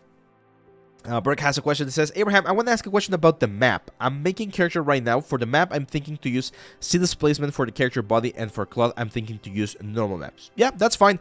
Displacement is only used, Burke, if you're going to be doing, like, or not only, but most of the times, displacement is going to be used for, like render, traditional render, like V-Ray or Arnold or Cycles, where you're going to have time to render each frame. For games, we don't use displacement because it's very heavy. We use something called tessellation, which is still heavy, and it's very similar, but it's the other like solution that you have. So if you're gonna be doing a character Burke that's gonna be rendered in real time, or not real time, in like traditional render options, then yeah, you can definitely use a displacement. There we go. Let's go with the next one. Hello, I have about 8 years of experience as a 3D artist focused on product visualization and renderings. I'm trying to transition into a game artist role, aiming for either prop or environment artist. The first 4 works on my portfolio for game-ready assets, about the room design game, in-app pre-render, non-real-time agent. Any feedback on what it is will be greatly appreciated. Nice. Okay, so Javier, I'm gonna give you a very, very interesting take on this, and this is something that I've heard a lot of people in a lot of industries talk about. If you are already doing this sort of work and you're making a good living out of it, you got clients, you got projects, and it's working well, keep doing this. Keep doing this because it's gonna keep you giving you a standard or a steady sort of like income flow. And then on your free time, try to find other people that have free time as well and try to develop a game. Because making the jump from this design work to a game studio, in terms of time spent, money that you're going to be able to make, all of the experience that you have, it might not be as easy, okay? There's a lot of people that for the love of art and for the love of games, they do that transition, but it's not easy to do that transition all the time. So there's nothing wrong with doing indie games or with doing indie projects or your own games in your own free time. And then if you see that those projects are working, then you start doing the transition. That's and I'm talking from experience because that's exactly the same sort of stuff that I'm doing right now with this channel and with this process. For the longest time, I've been a teacher and I've been working on my studio doing VR experiences and other things. And it has only been this past couple of years where I've been able to transition into this thing that I really like doing, which is teaching and creating my own courses and creating content and stuff like that.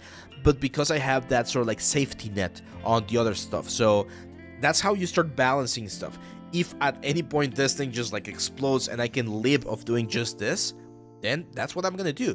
But for now, I need to balance things out because if one thing fails, I cannot, as the saying goes, right? You cannot put all of your eggs in one basket. So that would be my same advice, especially because of the message that you left. If you're already doing this sort of stuff, which I've seen this before, I think you shared this on the previous portfolio, which is really good. This is good. This is great. But again, keep your options open because there's a lot of work on the marketing and product placement sort of stuff that leaves a lot of money as well. And you can do games on the side, and then if you see that the game side is really working, then you make the full transition. This is great, and I think I recommended this last time I saw it. The only thing I would recommend is to do more stuff of this, more like this, because this is a really nicely well-presented, well-rendered element, and the only thing that we need to see is more of it. Maybe some pillars, maybe a throne room, maybe some walls and floors, so that you can show that you know the other parts of tileable textures and trim sheets and things like that. This is good stuff, man. Keep it I love this renders. Again, I see this as there's a lot of work out there for this sort of stuff. It might not be the most exciting stuff, but there's a lot of revenue to be made out of doing product renders and product placement like this. And you say, I have been struggling to find a new position even in product biz, unfortunately, but it is the state of the industry. Yeah, and again, if product business is becoming difficult, again, we pivot to other areas, right? We try to find other options where this will work. Jacob, yes, the topology was fine because it's an object that's not going to deform. So objects that will not deform or will not move, topology, you can do a lot of crazy stuff. In that case, there was a heavy triangulation going on to capture all of the silhouette that Javier did, and that's perfectly fine. Jogesh says, hello Ave, I'm Jogesh. I like doing 3D assets, props, and the environments mostly, and I'm also learning organic stuff just to have some variety. I'm sharing my portfolio so that you can tell me what more should I be doing, and I also would like to know if I'm doing it right or not, because it's hard sometimes to really grasp the process or if I'm even doing it right. Will I even get a job from what I'm doing? So many questions and doubts. Besides all of this, I really like your way of teaching and explaining things, and I really appreciate you for what you have been doing. It really helps a lot. Thank you. Here's my portfolio. Scratcher Axe, hola hola. What's up, man? Okay, cool. Yeah, I did this lamp last year, I think, with next to it. This is a fun one, and this looks good. Okay, first error, very common error. The level of detail that the pieces have should be uniform. So it's very weird to have this very smooth looking, soft, high dynamic mesh on this thing, and then this very low poly handle. So either minimize or retopologize this thing, or increase the subdivision in this so that everything is equal. But other than that, textures look good. This could be a perfectly fine asset. this room. A very common thing about rooms, and let me open Maya to show you guys this because it's a very simple thing that you can do. I talked about this on the last portfolio review, actually, where I mentioned that a very common mistake is that we make things way too clean, way too uniform, way too simple.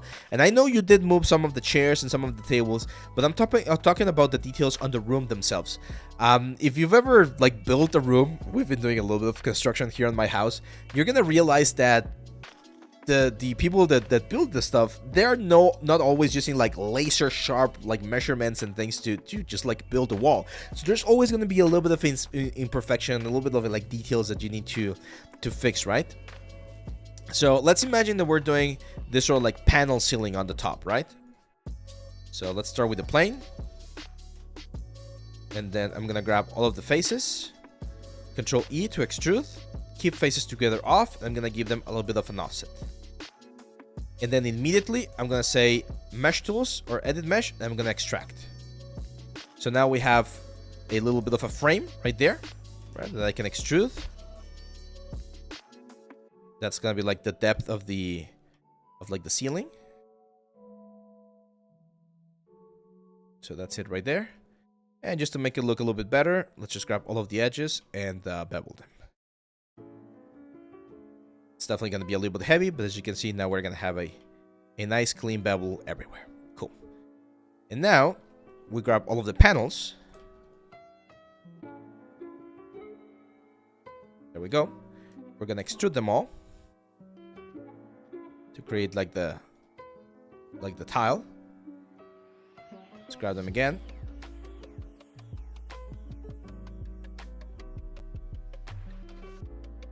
I'm gonna isolate this thing, and I'm gonna combine them, and I'm gonna bevel them so that we have that nice little corner everywhere. That's it. Now I'm gonna separate them again.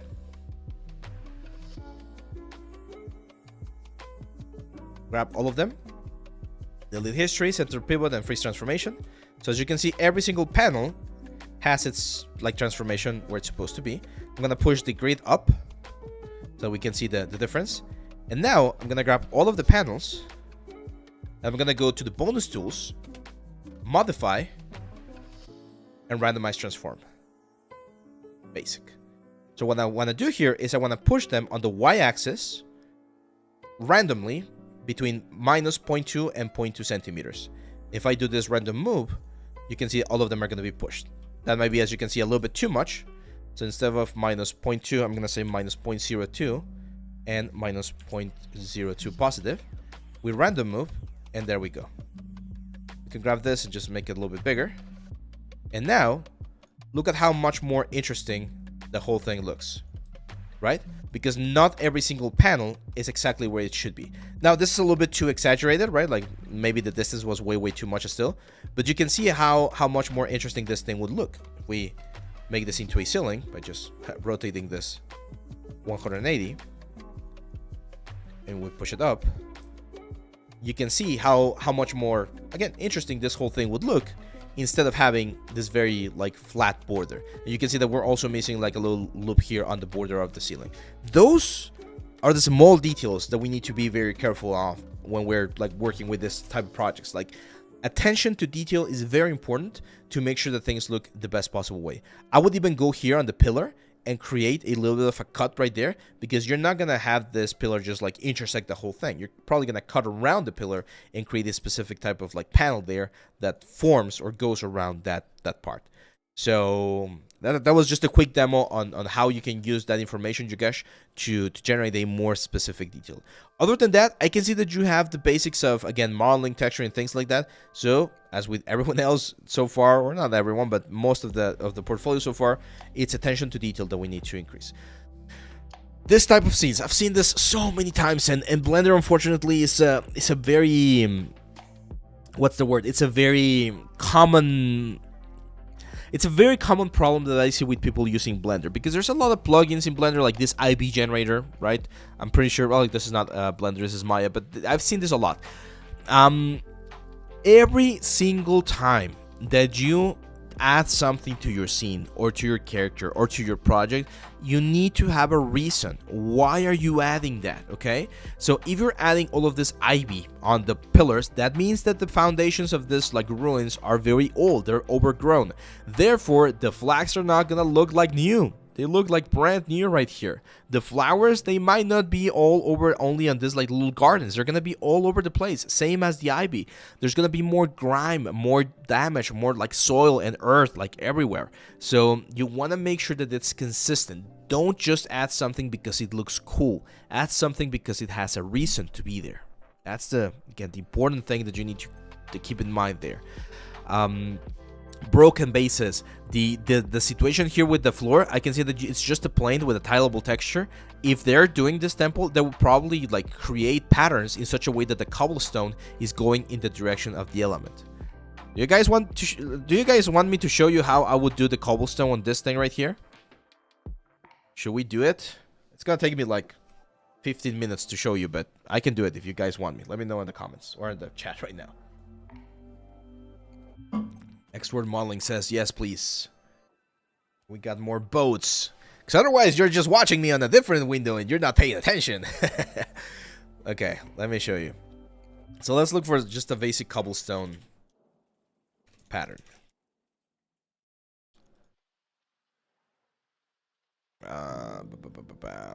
Let's look for something that looks like this one right here. It's not gonna be perfect. Oh, this one's better. The best. Okay. So we have a fountain on the center. And then we have 4 elements on the side. So that means that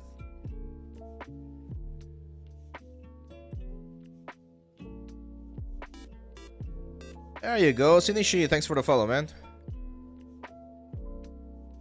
So I'm just gonna do like something similar. So you can imagine that we have, let's go top view. 1, 2, 1, 2. 1, 2, 3, 1, 2, 3, 1, 2, 3, 1, 2, 3. 2, 3. There we go.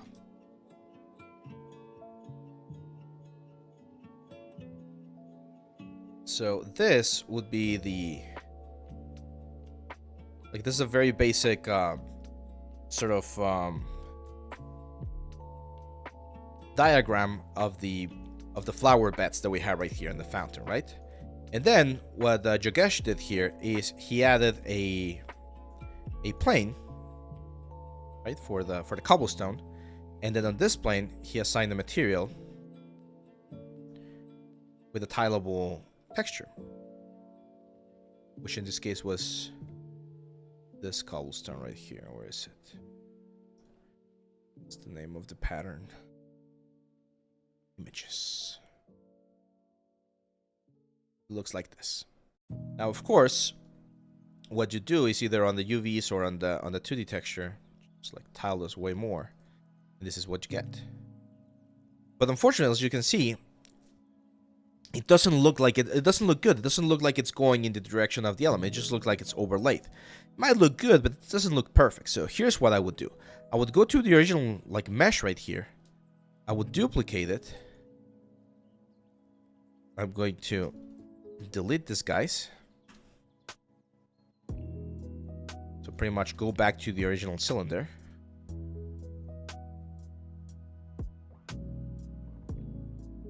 Like this.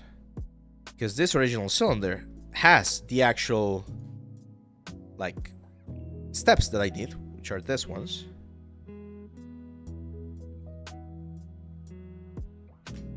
Yep. Like that. Right? And then this one's right here, I'm gonna do a couple cuts. So right here, right here, right here, right here, right here, right here. And then I'm gonna do like half cuts right here. Or maybe like there.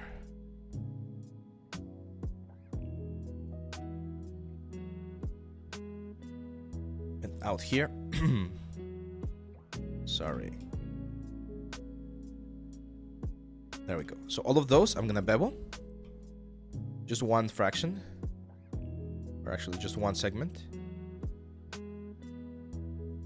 There we go. And then I'm gonna grab those new segments. And what we're gonna do is we're gonna extract them to create a little bit of a molding, like a concrete molding or something. So we're segmenting the cobblestone pattern. Oh, I missed that one. Oh, I missed that one too. Okay, let's just ignore those. So I'm gonna segment this. So I'm gonna say edit mesh and extract. There we go. And then this, guys, we're gonna combine. We're gonna Control E and give them just a little bit of a lift. Cool. So this one is gonna be the cobblestone pattern.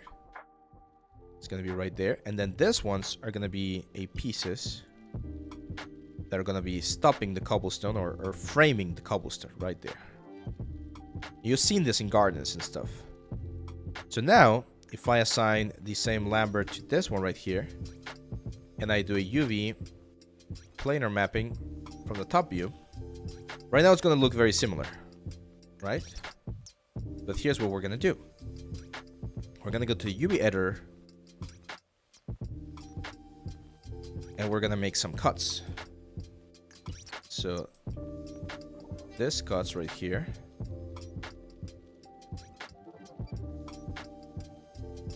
This cuts right here.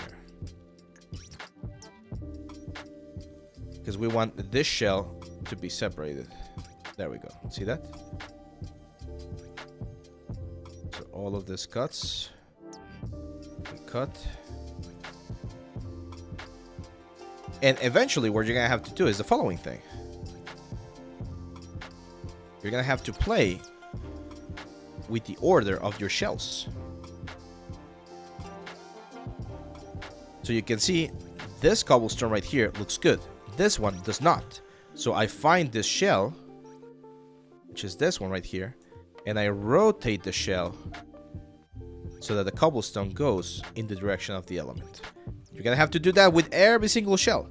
But when you see this complete on your element, all of the cobblestones are gonna be going in the same direction. So for instance, in this case, I like how this one, actually no, I don't like how this one's going. So let's go UV shell. This one we're gonna rotate to the other side. Same for this one. We're gonna rotate to the other side like this, so that when we see the texture, all of the textures are aligned to where they're supposed to go. And these little frames that we added here are gonna allow me to hide the seam that we're gonna have from one side to the other. Omar, thanks for the sub, man. And there you go. So that's how you do it. That's how you can clean up this texture. So you can imagine right now, I'm not gonna do it. I don't want to like waste more time on this example, but you can imagine how if we like properly align all of the different UV like segments, UV elements right here, we're gonna create a pattern where all of the cobblestones are pointing towards the center instead of them going in weird directions like this one right here, right? Like this one right here, we point it to the center. This one right here, we point it to the center. This one right here, we point it to the center. I'm already doing it. I'm just gonna finish it. So if we point all of the elements in the same direction, then what's gonna happen? Look at that. Now we're gonna have a nice pattern of all of the cobblestones going towards the center of the object. And you can see how this pattern right here, with normal mass and everything, is gonna look way, way prettier than what we have right now, where it just looks like a plane that's cutting through the whole thing. Because this one, in Jogesh's case, it looks like they build the floor first, and then they cut the holes around the flower gardens. And in this one, it looks like they cut the holes on the flower gardens first, and then they build everything else. Does that make sense? Or am I being a little bit too intense on this? Like, let me show you here on this one. Hopefully this makes sense. So it's a little bit of an advanced concept, and it's not something that's very obvious, to be honest. So I understand if this is not if it's not super simple to understand, and I can explain it in another way if needed. There we go. So I'm gonna grab this element right here, cut, and just like switch this around, because this is stylable texture, so it doesn't matter that the maps are overlapping. really doesn't matter. What's important here is that we make sure that all of the cobblestone follows sort of like the same principle. It does make sense. Okay, awesome. Ape Shot, don't scare me. There you go, Omar. Sorry for the scare. But there you go. That's again, that's how I would solve this. And it does, that's the thing. It does require time. It took me what, like 10 minutes to kind of like sort of like figure this thing out. And ideally you also want to like bend the UVs here. This is where the power of UVs comes into play. Here, let me show you. This is the final thing, I promise. So if we check like one of these UV shells, like this one right here, it looks a little bit weird that the cobblestones are not like there, but what we can do is we can go to the face here on the UV and push it, right? And then grab this edge, kind of like rotate it a little bit. Right now I'm kind of like destroying this, but you get the idea. Like if we start modifying some of the UVs, we can make it so that this thing is actually like twisting around, and we're getting a more interesting effect.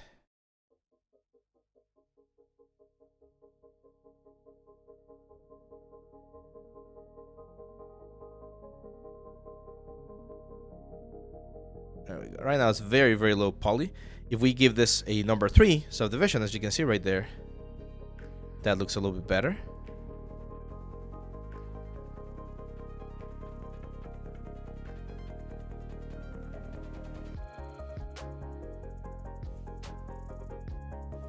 So now the cobblestone, again, this is not the perfect way to do it, but it's one of the ways to generate this sort of like curved effect on the texture. That's one way to do it. Rachel Powell says, hi, can I know which software would you recommend for rendering? For real-time rendering, Unreal is really good. Marmoset is really good. For traditional rendering, I use Arnold and I use Cycles. I'm gonna finish doing the whole scene. No, I'm gonna stop because we got a lot of portfolios to go. I need to UV unwrap every element of my game character. For example, if I have some small details, do I need to unwrap them? Yes, everything has to be unwrapped, but not everything has to be perfectly unwrapped. If it's just like buttons and things like that, a very basic just like unwrap is more than enough, and you just add like a simple material or a simple tileable texture. But yeah, everything should be unwrapped because you're gonna bake stuff later on. GDR2, thanks for the follow, man. Okay, let's go. Let's keep going. So we're not even halfway through. I'm gonna speed up a little bit more, okay, guys? Because we only have 2 hours to finish, so it's gonna take a little bit of time. Is Blender also alright? Yeah, Blender with Cycles is really good. Hi, welcome, man. Why is it so hard to get a job in 3D right now? I'm on LinkedIn all the time applying and no one's hiring. Because no one's hiring. That's why it's very difficult to get a job right now. All of the companies are shrinking down. So the available money that's out there to hire people is smaller and smaller. So the competition is fiercer. There's a lot of people looking for a job. That's why it's a little bit tricky right now. I have 2 years of experience in the industry, but currently I'm struggling to find a job as a 3D card artist. Yep. I would really appreciate any advice as well as your support. Have a great day. Thank you, my friend. So this is Rugvev Paraf from India. Yeah. This is good, man, and he showed this character a couple of days ago on the Discord. And I mean, if Rukbet here is having a little bit of an issue finding a job, and he's got like industry-ready assets like this one right here, like this is something that I could easily see in a Souls game, right? That's the weird, or not weird. That's the sad reality of our industry right now. Now, what would be another one of my advices?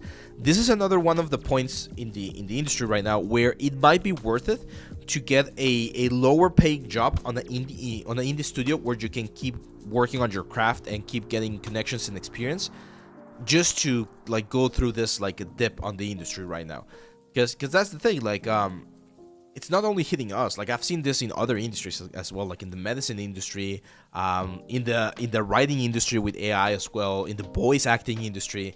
So the world is changing, and we cannot expect to have the same results that we had before. So you need to try to adapt and see how you can use your skills to generate other types of opportunities. Am I gonna join the challenge for Punisher? Is that the one? Is that the one with the like the 10-second challenge?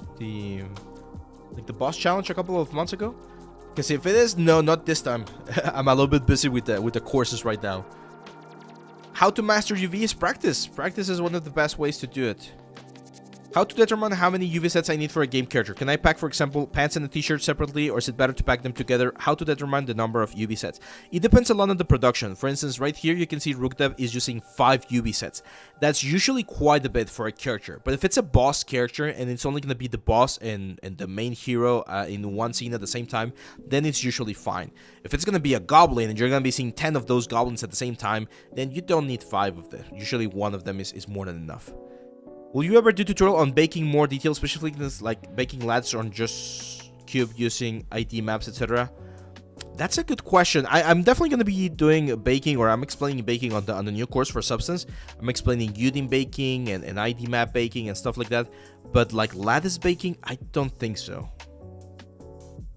Walk cycle animation challenge. Yeah, I saw one. It was one where he's like walking up like a tower, right, Burke?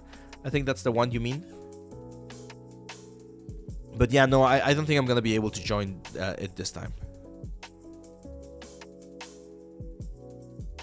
Hey, you're welcome, J2. I'm glad you have been able to learn so much. So yeah, another thing that I would recommend for you, Rookdev, because I don't see a female character. Maybe a female character to help you. I actually don't see a lot of like human characters. I see a lot of armor. I see this one right here, but it's not the full pipeline. And the face is nice, but like a realistic male character and a realistic female character might be a good idea. I can see that there's a female anatomy study right here, but seeing the full character as a piece might be something that might be worth adding. Yes, I have tried both Bakers. I have not tried Marmosets recently. I did a course on Marmoset several years ago. I'm probably going to be doing an updated one later this year as well. I do think it's really nice. The one thing I don't like about Marmoset is that it doesn't have UDIM support yet. So hopefully that's something that they're going to be fixing on the next release or something. Other than that, I do most of my baking inside of Substance. Next one. I was very interested in traditional arts since childhood. I had a weakness for cartoons and movies and wondering how they were made. Then, after completing my higher education, I did advanced programming in 3D animation. I believe myself to be a good, quick learner. I can do my work very well in both in alone and in groups. So I want to participate and contribute myself to the media and entertainment industry. This is Sky Ayub Ali. Let's take a look. Okay, I'm seeing a lot of stuff as well. You don't need to have 2D stuff, like all of this graphic design stuff. There's no need for this to be here. This simple assets, as we've mentioned before, again, it's not something that we really need in our portfolio. I would focus on the more advanced stuff like this one right here. And for you, my friend, one of the things that I would recommend is a little bit more polishing. For instance, this character right here, Amara, it's cool. It's a full character. However, I'm wondering, do we have proper UVs and everything? Let's go here in Marmoset. Marmoset viewer. The textures are a little bit okay, cool. We do have the full pipeline. I see a lot of things that I'm not a fan of. For instance, it doesn't make sense to have more resolution on the pants than it is to have on the body, such as the arms. Some of the anatomy of the arms also needs a little bit of fixing. Pants are relatively fine, but again, it doesn't make sense to have that much topology, for instance, on the bullets and then not enough topology on the hands. The face, the hands, and the body of the character should always be priority on the amount of topology that you have. Because look at this. We have 283,000 triangles. That's way too much. Not even Kratos from God of War has that many triangles. So we need to optimize this way more. I understand that you have the hair cards and that they're part of the reason why this is way too high on the triangle count. But even again on the character itself, the decisions that you're making doesn't make a lot of sense. For instance, there's no reason why we should have all of the leg right here, and I can imagine that the full leg is like hidden behind the pants, so you don't need double that resolution. The pants right here, I'm not sure if you it seems to me like you probably did some sort of like series meshing or something to get this like a fast effect. I'm not sure if you did manual retopology. I understand why you went for this sort of like ripped effects, but again, this is something that you could solve with, for instance, transparency. So yeah, be very careful on how you optimize your characters, because this one could definitely be way further optimized. And in the texture side of things, the skin looks very plasticky. She looks like a plastic figure. She doesn't look like a human. We're missing a little bit of like surface scattering and things like that. And then of course some forms on the face that we also need to improve. Same for this one's right here. Like I can see a very common sort of like a very common issue on some of these elements where the forms of the elements are not as clean. So here's a very I'm gonna give you guys a very easy way in how you can compare whether your portfolio is ready for production or not, like with this guy right here, because it's a very common question that I get asked. It's like, oh, can I join the industry now? Well, the best and easiest way in which you can like answer yourself that question is look for a game, not a AAA game, but look for a game like I don't know, Space Alien 3D game. And if you look for a game that released relatively recent, actually, let me give you a better example. Let's look at Monster Hunter Rise. Like, I know Monster Hunter Rise might be a AAA game, but if you look at Monster Hunter Rise and let's look for the 3D models, you might be able to find some models, right? Like, I'm not gonna go like super fancy, but just a little bit more like this guy right here. This is one of the critters that you can find on the world. It's like a raccoon, like a fat raccoon or something. So if you take a look at the quality of this model, you might be like, that's not great. Like, if maybe we see it on a portfolio, you might be like, why are we having this, right? But the thing is, this is the quality that it's needed for a creature on the game, because he's not supposed to be as important. He's just supposed to be on the background. But if you take a look at this character right here and you see how smooth the topology is, how nice the texture looks, the forms of the characters, and you compare it to yours, you're gonna be able to pinpoint things, right? Like, maybe your textures are not there, because topology wise or form wise, I think we're fine, but textures and, well, forms, actually I would like probably polish a little bit more. Like, look how clean the claws of this character look how clean the teeth look how clean the spikes are on this thing, right? And if you compare it to this one, we're missing some of that. We're missing some of that cleanliness on the textures and on the forms. So you don't need to have like the super most complex model, because there is work out there for people doing, like, let's call them simple assets. But there's a difference between a simple asset and a clean asset, and that's the stuff that you need to focus on, Sky. You need to focus on cleaning your models, okay? The cleanliness of your models. Hey Abraham, how can I decide which objects to retopo and which to bake? Like belts, for instance, when to bake? It's all dependent on the project, Sculpt Twitch. So depending on if the silhouette changes heavily, then you probably need to retopo it, because it's important to the silhouette of the character. If it doesn't, like just like a simple belt or like a simple strap, then baking it is sometimes more than enough. But it also again depends on the type of game. So for instance, here you can see it. You can see the sword here, everything's baked. Like all of the threads right there, you might make an argument that, hey, those were important for the silhouette of a nice katana, right? Yeah, but it's such a simple prop that baking is more than enough for this particular character in this particular scene.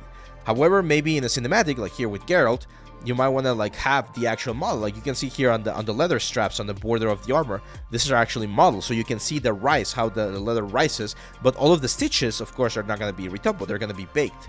But then this strap, it changes the silhouette, so it's going to be its own model. So it depends quite a bit. It's very like project dependent. If you're doing your portfolio, I would recommend going the like modeling route, because it's going to look way cooler, it's going to be more complex. But keep in mind that once you're working in production, you might need to bake that down. Amino says, is it okay to have pieces in the portfolio that are common to make like famous guns, but of course nicely done? That's a great question. So if you are deciding between doing a gun that's been done 1,000 times and a gun that hasn't been done, I would probably tell you try doing something that's a little bit more original. So for instance, I'm a huge fan of revolvers, right? And this is the most like famous revolver, I think, or one of the most famous revolvers, like this basic revolver right here. Everyone has done one of this. In modeling classes, they teach them a lot, and it's a very cool way to understand like Maya, Edgeflow, and stuff like that. If you're gonna do it for your portfolio, I would recommend, hey, instead of doing this, do this, right? Very similar principles, a very similar process. This one even has like all of the information that you need, and it just looks cooler. And you not only show that you can do any revolver, you show that you can follow a concept and do a very cool revolver. I'm actually gonna save this one because it's a very cool one. So yeah, like try to, like, whenever you're asking yourself, could I do like an AK-47? Could I do like a P90? Well, instead of doing the P90, do something like this. This is already a 3D model, by the way. So my advice is never do a 3D model, but take a simple object and see how you could do that as well. Omar, I didn't forget you. Didn't we already went through it?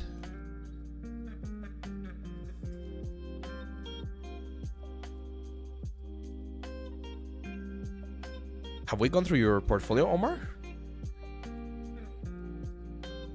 I think we did. Yeah, we did, Omar.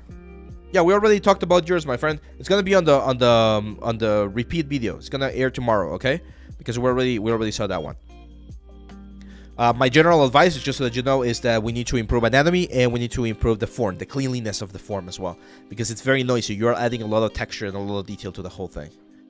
Let's go now with Harshid. Says, this is my second portfolio review with you. I've worked on some new projects as my goal is to become a character artist. Let's take a look.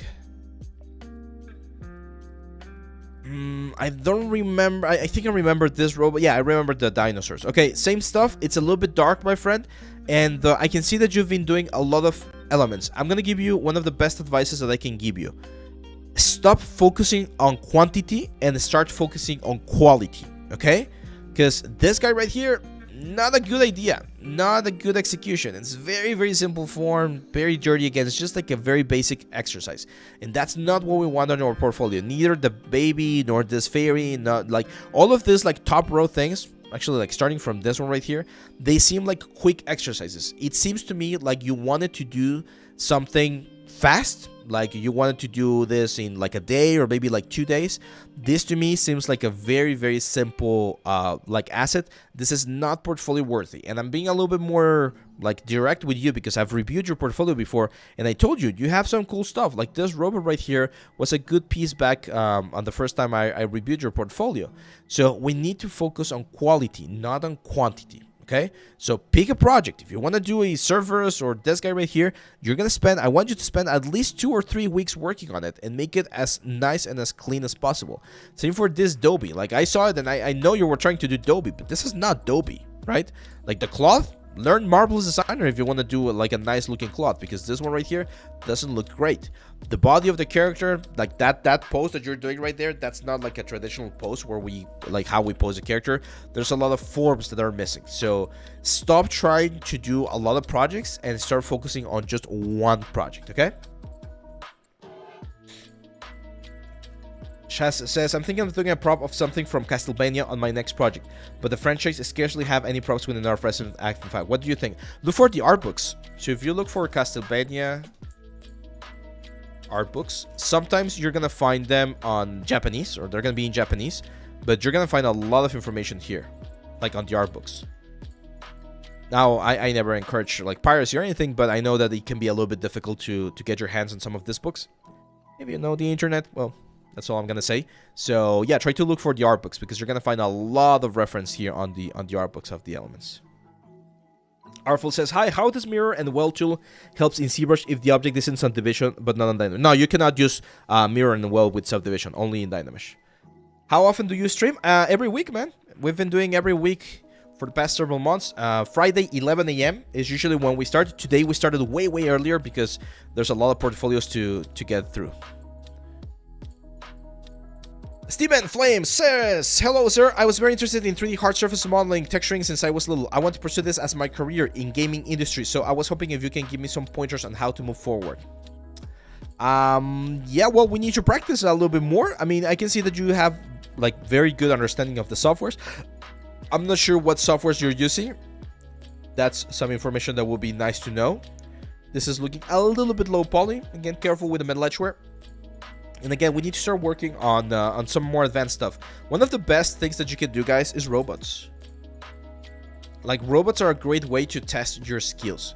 And again, I'm not telling you guys to do like this kind of robots because this is something that takes months and a whole team to do. Like, I mean, of course, one artist can do it by itself, but it's gonna take like a long time. It's not something that you do fast. But something like this, for instance, that's quite achievable. And this is the guy that I did for my portfolio. I showed it last time. So try to go for simple concepts. Maybe not as simple as this one. This will be on like the simpler side of things. But something like this, it's a great way to challenge you and see if you really know how to do modeling. Especially like curved models like this, where you require a very good knowledge of topology. That's a really good way to showcase your skills. Nobikovart, thanks for the follow, man. Yeah, there's other options, as Alpha Omega is saying. Smart Resim is one of them. You can delete half of it and then do the mirror. That's another one. But usually, mirror and well, it's not going to work. Yeah, art books are one excellent way to get information about that. Yeah, thanks to Sculptwitch. Yeah, we and all of the streams are available on YouTube the day after. So just make sure to subscribe there on YouTube as well. So yeah, again, robots are a great way to do it. You don't have to go super advanced with them. Again, don't go super simple like this either, right? So just pick a nice balance of a robot that has enough pieces so that you can like really challenge your hard surface techniques, like this sort of stuff. And even here, like I know AI right now is very controversial, but AI is really good at creating robots, so you can try it, even though it's not going to give you the clearest shapes all the time, but it's going to give you a nice idea, and you can use that as an inspiration as well, if you can't find like a good concept. But there's plenty of concepts out there. I always try to look for a concept first before resorting to like AI. Hello, Abe. I'm a third-year animation and game art student focusing on the later. I primarily do 3D assets, environments, and texture art. I plan to fill up my portfolio with more recent, higher quality artwork once I begin working on my final major project of my course. But for now, I would love feedback on what I have so far. Should I learn color theory before tackling the rest of pipeline? Yeah, you can learn it in parallel, as David is saying. And color theory is one of those things. There's plenty of videos on the internet about like a design, like color theory and design. So as long as you know the basics of it, like what's color, what's hue, what's saturation, what's value, how do you combine different types of values, what's the type of harmonies that you can look for, complementary colors, like that sort of theory, especially when you apply it to a project, it's a lot easier to understand. This is very fun. I love this art style, but again, it's very simple for a project, and you can even see some sampling issues. So if you're doing this render inside of Blender, make sure to turn on denoiser so that you can get rid of this. And this is another thing, guys. Like I know right now, again, the industry is in crisis, but you don't need to have like the most advanced stuff. You can make a game with this sort of style, just like Paper Mario style, and if it's a good game, if the story's cool, if the combat's cool, like you can have success. So yeah, LookDev has to do a little bit more with materials, so you need to know a little bit more about the render engines and how to use nodes and different elements inside of the render engines to change how something looks without having to retexture. So it's a lot of procedural sort of stuff as well. It also has to do with texturing though, so they do go like hand in hand. Karen, I think this is good stuff, man, but again, this is very student level stuff, and I know you mentioned that on your profile.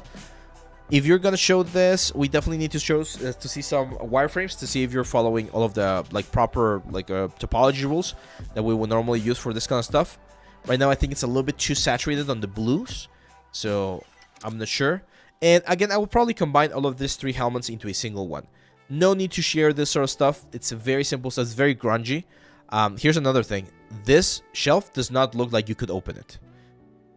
I don't know why. I'm not sure if you did model it so that it could open, but right now, like the separation between the boxes is very simple.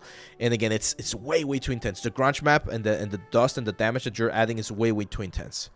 So we gotta be careful there. Oh, the models were by someone else. Okay, cool. Well, in that case, again, careful with the ledgeware, which again is very like prominent everywhere.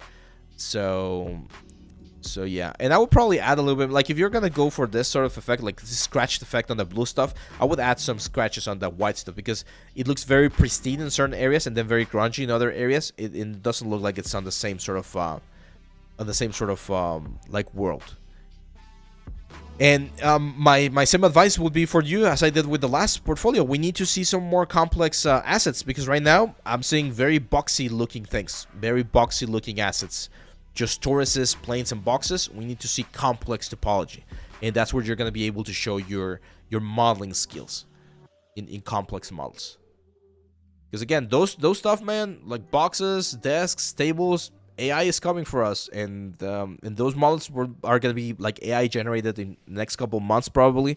So you, like someone who can model a chair, like a simple chair, is going to be the same as the AI that's doing the chair. So the AI won't be able to do the complex stuff, and that's where you need to be like ready. That was Kiran. Let's go with Saikat. Says, hello sir, I'm an amateur artist and I would like to pursue my career as an environment artist in the gaming industry. I'm currently working as a beginner environmental artist in an architectural company and I will be grateful if you can give me some pointers to improve myself. Okay, well, I mean, we only have this shot right here. It doesn't look bad. I think the image needs to be a little bit more blurred because the background is very blurred and the image is very crisp. So the compositing needs to improve there a little bit.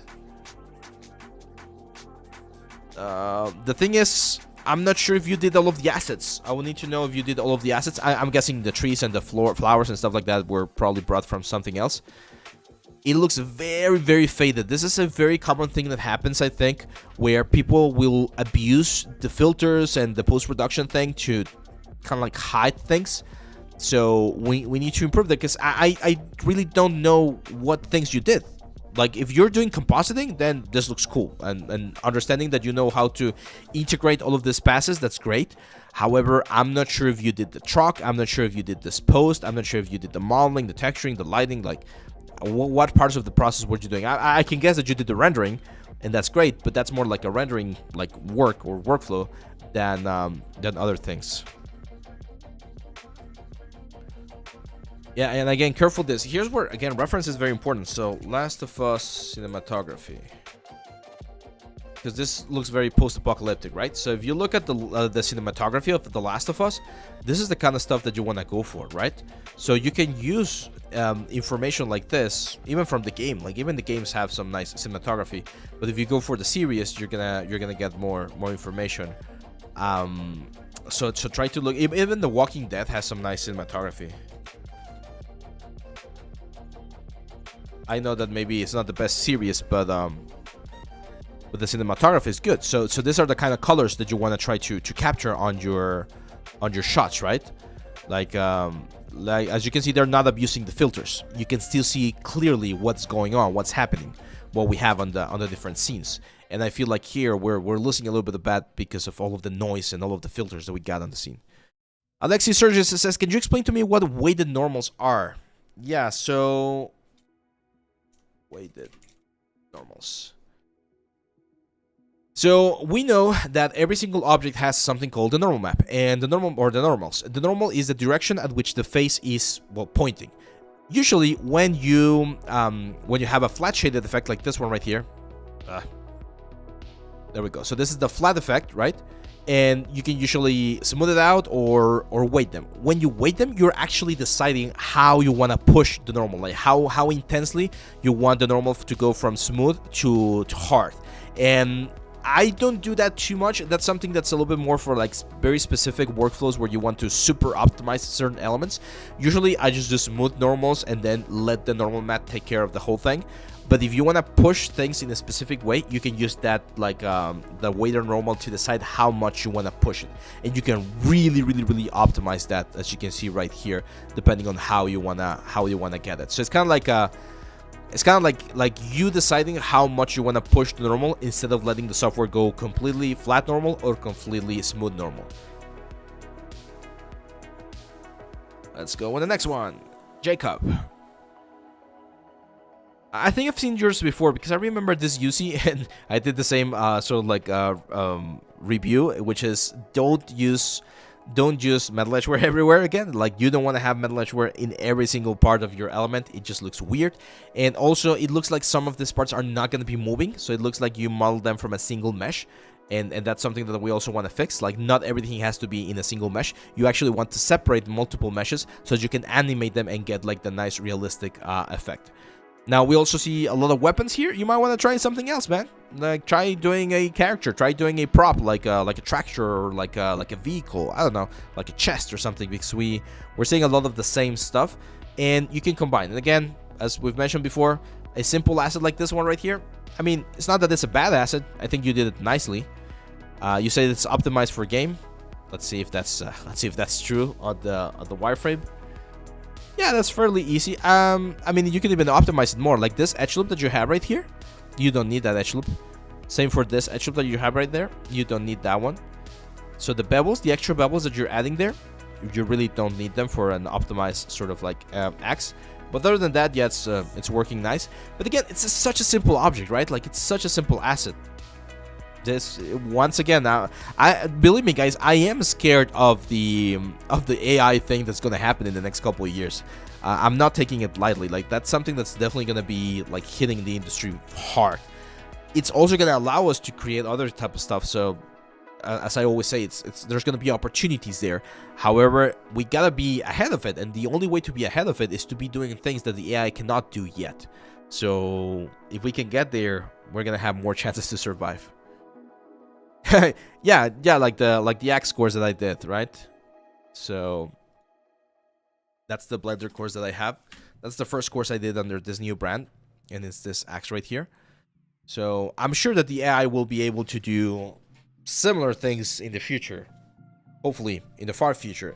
But again, we were talking, David and I, yesterday about AI, because I'm not sure if you saw that OpenAI released like a video thing where you can just like give it a prompt and it's gonna give you like a render, like a full render. The thing about the entertainment industry is that there's always changes, and as long as we cannot like perfectly pinpoint or change specific things of the AI stuff, it's going to be very difficult for it to replace every single like artist and every single pipeline. It's definitely going to remove a lot of like very redundant work, but there's still going to be jobs. You just need to be on top of your game to be able to be part of the industry. So I think that's one of the sad parts about the AI thing. The AI will eliminate all of the artists that are not good. So if you're not a good artist, you should be scared. If you're a good artist, things are going to change and you need to adapt to them. But if you're not a good artist, then unfortunately AI is going to make you redundant, which is the same thing that happened with photographers. That's why I'm not too scared about this, because I know that art is not going to die. If you remember back in like 2000s, when Photoshop came into the game, when digital cameras came into games, when our phones started becoming like super amazing in taking photos, all of those bad photographers that had bought like very expensive like equipment, if you're a bad photographer, the equipment was not going to make you better. But if you were a good photographer, like if you understand like the principles of photography, even a phone could be like a very powerful tool for you. So that's where things are going to like shift things around. Like those who are bad 3D artists are going to suffer. Those who are good 3D artists, we're actually going to be using AI, and we are using AI already to make even better art, right? So yeah, exactly. As a sculptor which is saying, there's still musicians, there's still photographers. Like, we still have every single thing. Like, there's still people doing traditional marble sculpting, right? Like hammering into a stone, and that's fine. But the thing is that only the great ones are gonna be there after we have tools like digital sculpting. I could never call myself a traditional sculptor because I do things digitally. If I start practicing and I become better at traditional sculpting, then I can start making a career out of that. But the thing is, there's always going to be tools that are going to make the job easier, because that's how humanity works. We evolve, and we need to adapt to those tools. I just learned that AI is capable of creating videos from text. It's called Open. Yeah, it's Sora. Yeah, that's the... But here, I'm going to give you an example of this. So, this is what they announced yesterday. OpenAI, the guys that make ChatGPT, they created this. Now, for instance, I saw this one right here, and there's some mistakes, of course. So, it seems like a real scene, but look at her arm. Her arm just appears out of the pillow. You saw that? Look at that again. So that pillow is her arm now, or it thinks it's her arm, and like that's of course an issue. Most people might not notice it, but it's there, right? And here's the thing. Look at that. Like that cat had 2 legs right there. Like you can see 2 paws of the cat. That's just funny to me. But this sort of stuff, like this stock footage of like an island, like yeah, like that's gone. This thing right here, yeah, like that's gone. But there's gonna be things like, imagine someone tells you, hey, I want a stock footage of this like island, but instead of having this thing right here, I want a church, and I don't want any church. I want a Gothic style medieval church. Well, that's where 3D artists are gonna come into play, because you might be able to get most of the footage with AI, but someone's gonna have to model the church, replace it there, integrate it with the scene, and that's how we are gonna be using AI as a tool. So it's gonna like make it easier to do certain type of stuff. There's still gonna be a lot of tweaking done, and here's where directors and art leads and everything is gonna be like changing things, because people, clients and everything, they always want changes. They always want to modify things to make it perfect for what you need, right? But yeah, this sort of stuff, you're gonna be able to do it with AI now. And for some people, it's gonna be good enough. And well, there's not much we can do about it. But for the top guys like Pixar, Disney, and the top studios, they're still gonna want to change things and modify things to make the best like decision or get the exact same of result that they want. So it's just unfortunately, there's no way to stop this. This is gonna like happen.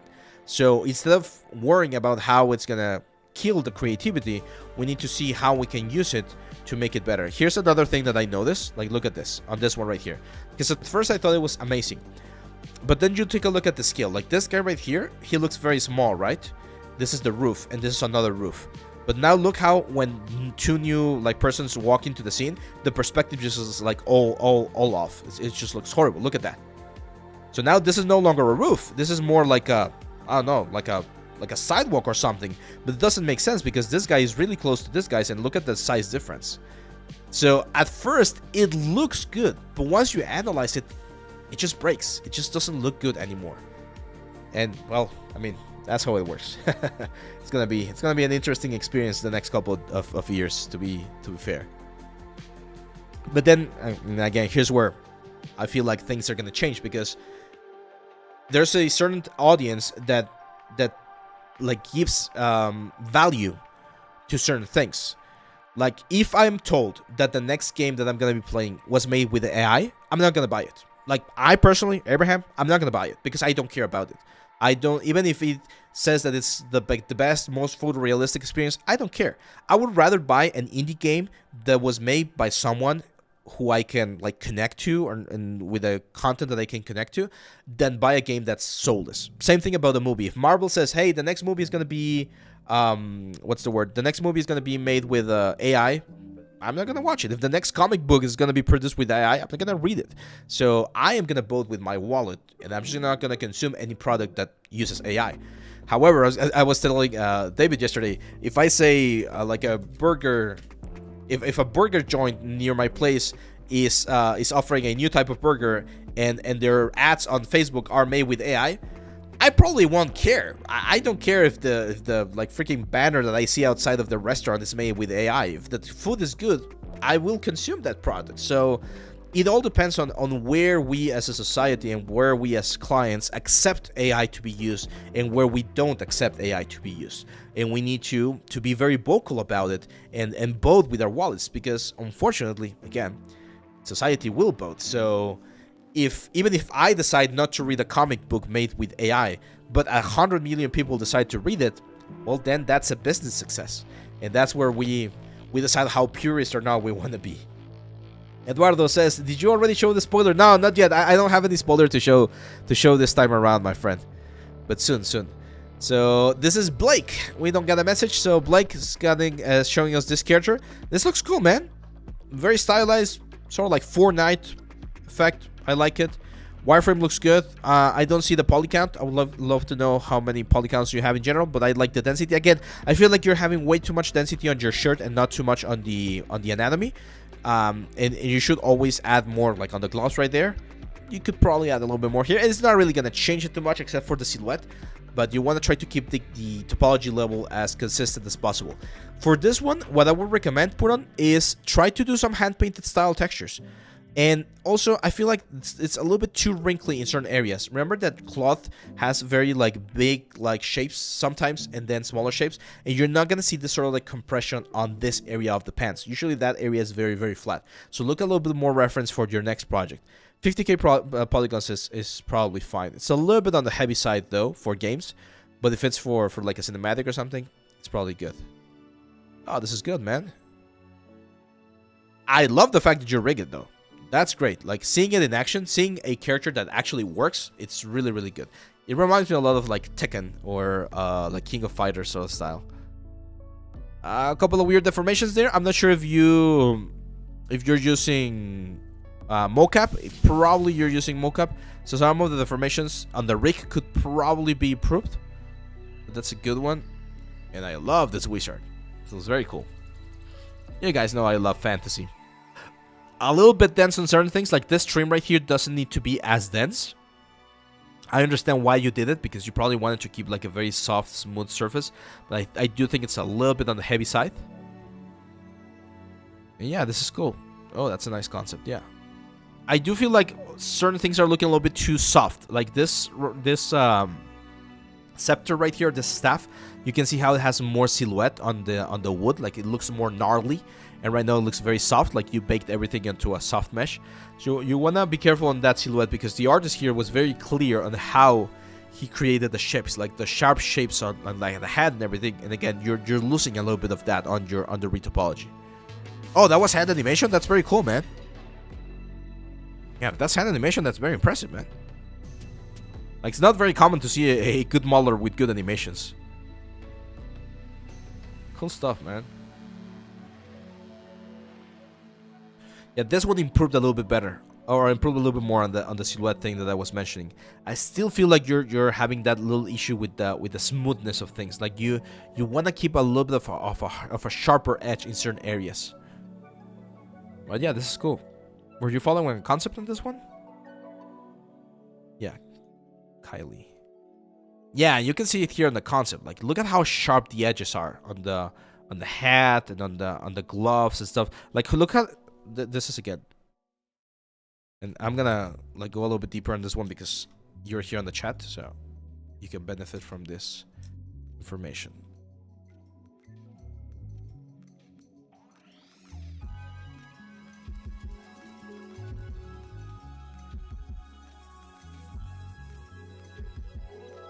Where's my pen? There we go. So you can take a look at this right here. Look at how the concept artist here has this very intense shape, right? Like, see how far the glove separates from the arm compared to this one. Doesn't separate as much. So that's the stuff that we want to really push.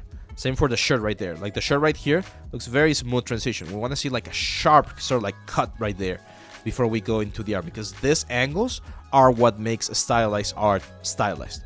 Here's another deal, and this again, this is like stuff that you're gonna get like checked on the scarf. How many teeth do we have? 1, 2, 3, 4, 5, 6, 7, 8, 9, 10, 11, probably 12. How many we have here? 1, 2, 3, 4, 5, 6, 7. So you made a decision to remove some teeth on the scarf. That's not a decision that you can make because the concept is very clear. Same on the belt right here. Where are the buckles? Those guys right there. You need to see them. Where's the cut right here? Right? We need to see it. Look at the thickness of the little belt buckles right here. We need to see that. So all of that stuff, you need to be very mindful. Same here on the belts. The buckle, you put it here. The buckle is supposed to be down here. And we should see the belt crossing on this direction. Right? Same for this one. The belt has a little like metal bit at the end. If you don't want to model it, that's fine. But you need to add it in textures or something. And look at how where this is. This is centered with the pants. Yours is not.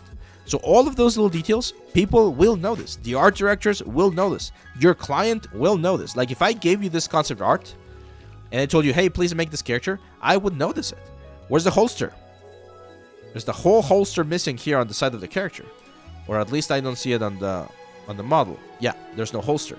So gotta be very mindful there. You gotta be very careful on presenting every single detail of your character once you're translating it. And again, keep in mind on the silhouettes. This is for everyone. Eh? Remember that portfolio reviews. I know I'm reviewing someone's specific portfolios, in this case Puron, but you need to understand that this is something that you need to learn. Everyone who's watching this right now, you need to learn about that. So all of this thing right here, like look at the silhouette, the changes on the boots. We don't have it right here. It's very small. So we need to exaggerate the silhouette to really get that stylized effect. If it's for portfolio, isn't it okay to make the character my style? No, it's not. If you're following a concept, what you should do is do exactly as the concept is. You can make very small variations, and especially this happens usually on 2D like drawings. So 2D character concept. So sometimes you will have a concept like, let's say this guy right here, for like Pixar style or Coraline or whatever. And of course, certain things will change because this is a 2D view, and when it goes into 3D, certain proportions and certain elements will be a little bit different. You can see this on the concept art from like Elsa and Tarzan and all of these guys. Like, there's always a little bit of change from the 2D to the 3D version. Woody, Buzz Lightyear, they changed a little bit. But if you have a very clear sort of like 3D concept, like this one right here, Like, there's nothing you can change. Like, everything is explained here for you. So you should make it exactly as the concept is. Because that's what studios are looking for. They want to see a concept like this one, and they want to see that you can like perfectly match it for the vision that they already have. Because the job of the designer was to design the character in such a way that the client or the studio accepts this. So there's no need to do more changes. Like, it's not up to you to decide those changes. If you're in the studio, then yes, of course, you can ask the director, hey, wouldn't this be a little bit cooler? Wouldn't this be a little bit better? But again, usually someone else already asked those questions. So your job is just to do the character. Now, if you want to do your own character, which is what I do very often, then what you do is you gather a lot of reference, and then from those references, you take pieces and you create and design your own character. But it's a very different thing to design your character than it is to just follow a concept. So for portfolio, I recommend following the concept. Next one, EP3D. How are we doing, by the way? My God. Okay, we're getting there. Everyone else here, I can see a couple of submissions. You need to read. The submissions are closed, my friends. The submissions are closed. So all of these 4 guys right here, Ara, Pritam, Barnit, and Rivan, please submit your stuff on the next portfolio review that we're going to be opening very soon. Okay, I'm gonna move a little bit faster because otherwise we're not gonna finish in 1 hour that we have. Yeah. I'm just gonna like pick like one piece or two and go from there. So this is Elijah Pryor. Okay, I can see a lot of sci-fi stuff. Sci-fi is very cool. However, it can fall into this sort of like issue where it's not very clear. So we need to see some wireframes on these ships. I like the designs in general. I like the general silhouettes that you're getting with or that you're achieving. However, we need to see some of the elements and try to look for more reference. Try to look at Interstellar, try to look at Star Wars, because you're missing a very important thing, which is the gribble, which is all of those like cables and like bends and chutes and things like that. Do not do this if you are not going to be spending enough or the same amount of time on a planet that you're on a ship. Then it's just going to look very weirdly Photoshop like it does right here. Like this symbol right here looks very low quality, just like a, I don't know, something weird. So I'll rather just see the single ship without having to see everything else. Gribbles, there we go. Yeah. So yeah, careful there, Elijah. The other ships are cool. Again, I would normally, when I'm presenting ships, I like to present them against a light background, but because it's very difficult to appreciate it. Like, I really like this. This is amazing. This is very, very clean, very like looks very nice. So yeah, like more of these shots, I would say, and maybe a little bit less glossy on the textures, and again more grable to add more detail to the whole thing.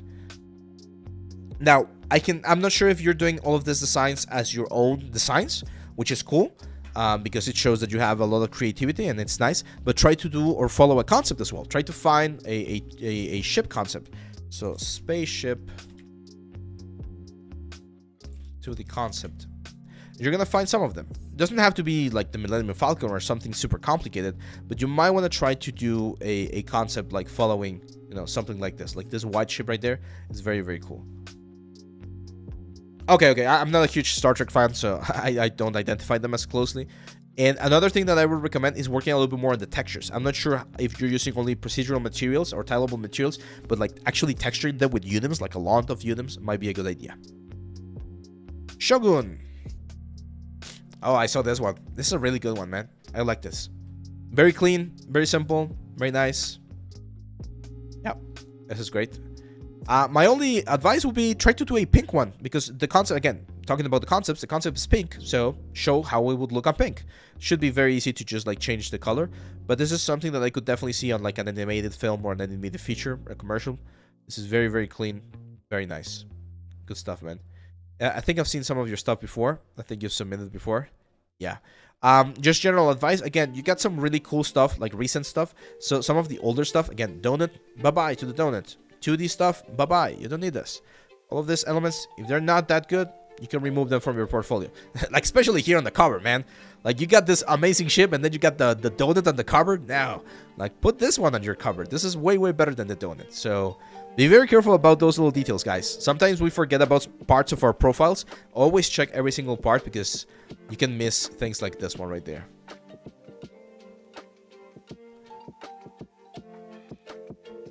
Aaron Moreno, a good follower of ours. Okay, so you got a lot of stuff from a series that you worked on. This one, it says it's called Te lo cuento, from what I can tell. Combine all of this into one single element. You don't need this right now. It feels cluttered. So your whole like portfolio feels a little bit cluttered. You don't want to do that. Same with this one, man. Like if you can try to get a render directly from the element. This is, for instance, one of those elements where AI can be very helpful. Here's what I would do. Like, just take, like, if you did some of these characters, just take one of these guys right here. Go to Photoshop. And then just add a smart sharpen. Okay. And then try adding, like, there's a newer filter now here in Photoshop that you can use for AI where it like upscales it. Because right now, if we go back to your portfolio and we go to this thumbnail, it looks so bad, right? Like, it looks very pixelated. So just grabbing this one right here might look a little bit better. And this is where, again, I don't condone this too much, but it's a good thing to do. Just play a little bit with the elements. Like, play a little bit with, I don't know, like the contrast and the sharpness. Like, you can do a little bit of post-production on this thing. Right? And this, like, if this is the thumbnail, that thumbnail will look better than that one. You guys can definitely see the difference, right? So, I know it's kind of like cheating because this is not the original one, but in your portfolio, you want people to look at it and click on things so they can see the full project. And if you don't do that, then it becomes a little bit difficult. Now, I know you are working on the Oni course, on the ZBrush course that we have over here. We're gonna have one very soon, by the way. There we go. So the Oni course, that's probably my advice. Like, I can see a lot of very basic modeling stuff on your stuff. So knowing ZBrush and the full pipeline is gonna be good for you. Again, careful on which one you pick right here. I will probably pick a different one. This bunny, it's a very basic sort of like a grooming exercise. So I'm not sure if that's the best one right there. But yeah, keep it up, man. Keep it up. Revan Sidapa. Nice, yeah. It's a nice product render. I'm not a huge fan of sneakers. Like, it's not like I collect them or anything, but this looks good. Yeah, definitely dense. For a product render, density is really not that much of an issue because you're gonna be doing like full renders. So this is great. Yeah, this is good. Yeah, I remember the tractor.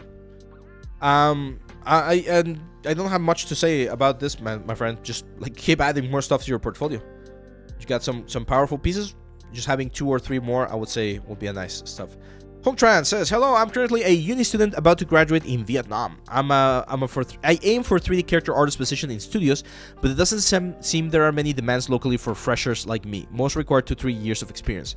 So I want to ask if it's possible to keep practicing to get to a level to work remotely for a foreign studio, and are there any pros and cons come with that?" Yes, of course. And here's the thing, guys. I know that there's this like famous like 2-3 years of experience that people are asking for on portfolios or on jobs. You can get those 2-3 years of experience from just doing like work. Like, you don't need to be working at the studio to have like those specific 2-3 years of experience. The 2 to 3 years of experience is the fact that you have been working on a project that requires organization, motivation, working with other people. So if you can afford it, like in this case, Hong, that's about to graduate, if you can afford it, my friend, just talk to one of your friends, an animator, a rigger, and be like, "Hey guys, we're gonna work on a project for the next 3 months. I'm gonna do the modeling, you're gonna do the rig, and you're gonna do the animation."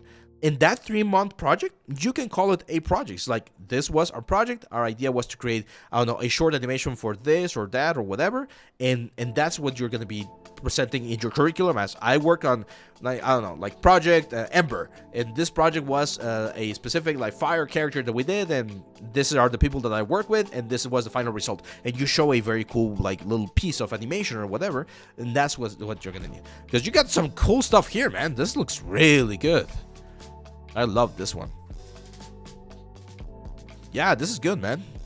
So again, Metal Edgeware. Very, very simple one right there. The eyes look a little bit red. I'm not sure if she's crying. Could be, but I think they're a little bit red. But yeah, this is really good. I love the design. Looks very Japanesey. Very like Final Fantasy stuff. So I can see that you got some cool stuff. Male character could definitely be improved a little bit. Female faces, you seem to nail them, but male faces needs a little bit more work. Yeah, that one might not be the best one. I prefer the first one. This one looks good. Okay. Yeah, you seem to have a nice grasp of female anatomy and female proportions. This is very Japanesey. Like the design. Are you grabbing a concept will be my question. But yeah, like doing projects with your friends, doing a simple freelance project it's a good way to do it. Do you need to have a lot of likes on ArtStation to get higher? Like, do you actually need to have super hot thumbnails to get likes? No, not to get likes, but you do need. I would say you do need a good thumbnail to just present yourself in the best possible way, to give you the best advantage. This is another thing that. It's another thing that I think is quite important. There is no specific formula to. No, that's not exactly how I want to phrase it. How do I say this? You have probably heard that hard work and effort is not the only thing that you need to be successful, and that's true. It's a very important part of it, but that's not the only thing. There's a bunch of different factors: where you live, who you know, your conditions, your life experience. Like, there's a lot of things that are gonna make it either easier or harder to get a job in the industry and anywhere. And not only in our industry, in any industry. And that's an unfortunate part of how just the world works, right? So you probably have heard about privilege and people that have more privileges and those who are like shunned or whatever. Well, that's unfortunately really true. However, I truly believe that if you just think that there is a predestination to how you have to or how you're gonna do in the industry, then you're already lost. You need to put in all of the things that are on your hands to get the best possible shot. There is an unfortunate truth that even if you put in all of those hard work and all of those hours and whatever, you might still not get exactly where you want to get.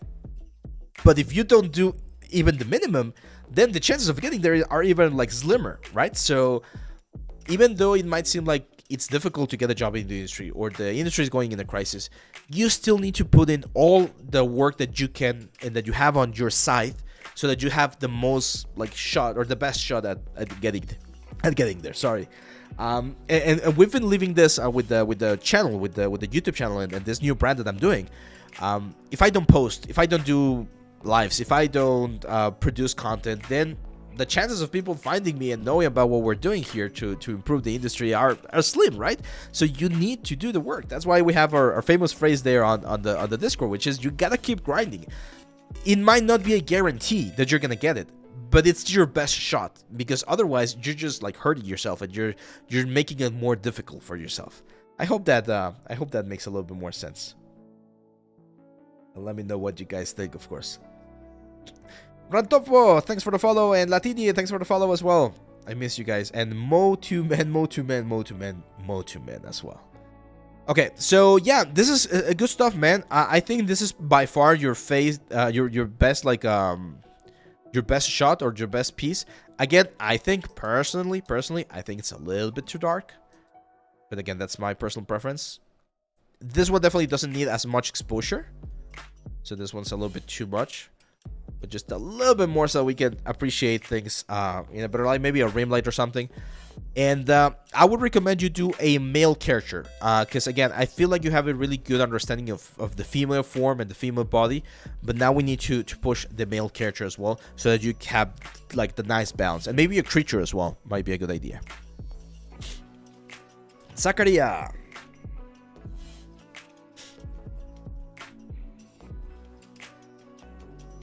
Zakaria says, 3D artist. Yeah, this is good, man. Good stuff. Stylized. This is from JoJo's, right? I think.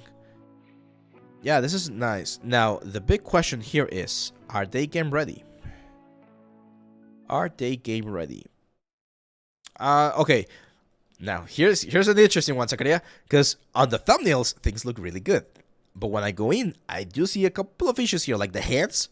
Like, that hand's a little bit weak. The belt's also a little bit weak. Even the scarf here, like there's details, like form details that we need to improve. The face is really good though, and the armor in general also looks quite nice, but it does look a little bit sculpty. And I talked about this in the last like video on the YouTube channel, where I mentioned that we need to, especially with hard surface stuff, we need to really push the hard surface to a very nice crisp level.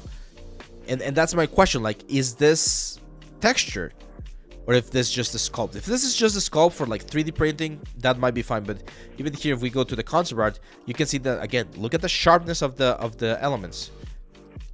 Look at the sharpness of the forms, and you can see on all of her pieces, she goes with for a very intense looking sharp effect for her characters. So that's the sort of stuff that you should look for. It's a very cool character. I like it. I'm gonna save that one. So yeah, be very careful with the sharpness of your forms. Again, I'm not sure if you're using, or if you're just doing modeling and sculpting, or if this is our game ready characters. This one is way better. 9 months ago. Okay. I always check when was the last piece. Okay, last month. This is a little bit better. Cool. I do think the butt needs a little bit of fixing. It looks a little bit like weird. The sculpt is nice, but again, I want to see. I'm not sure if I'm seeing a game-ready character or if it's just a sculpt. If it's just a sculpt, then that's fine. If it's for collectibles or things like that, that's fine. Because you got a very nice presentation, man. Your renders are very cool. Again, your thumbnails are looking nice, but I'm not sure.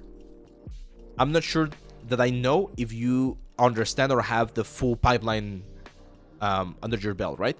So if you don't, if you just do... Yeah, it looks like it's just sculpted and painted, like poly paint, so it's just high polys. If you want to be a character artist, you need to do the full process again. Retopo, UVs, and textures, okay? Hopefully that helps, but this is good stuff. I love the colorful stuff on your portfolio. Landon Warnick from the US. Character artist. We don't get any message, so... yeah, first impression, good stuff. Nicely lit. This is a relatively simple model, but it's really well made, so that's good. Oh, that's a cool monster. Oh, it's a mimic, a shield mimic. Oh, that's fun. How did you solve it? Nice. Well, a little detail there. It seems out of focus, so you might want to work on that.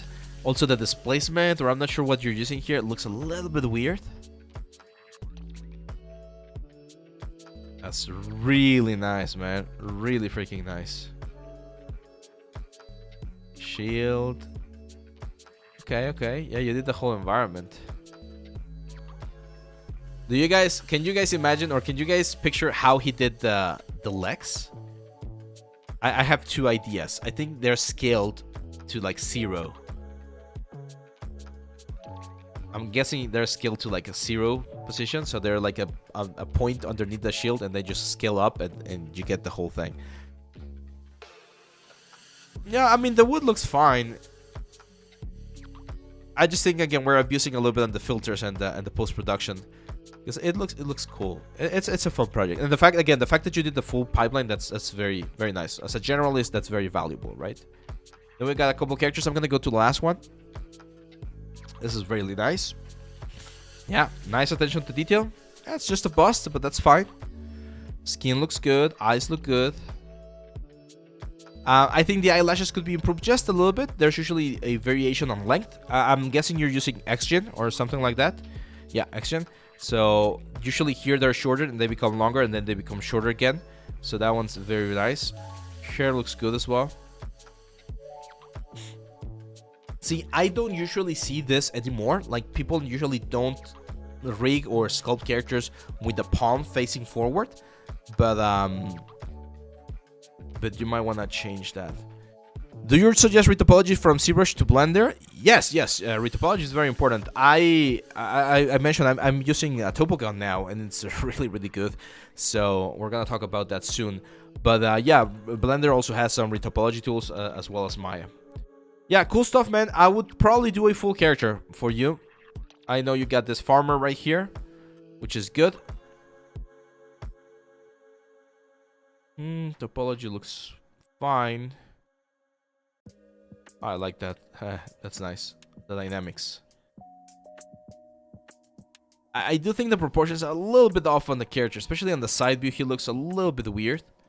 So more characters will be my suggestion.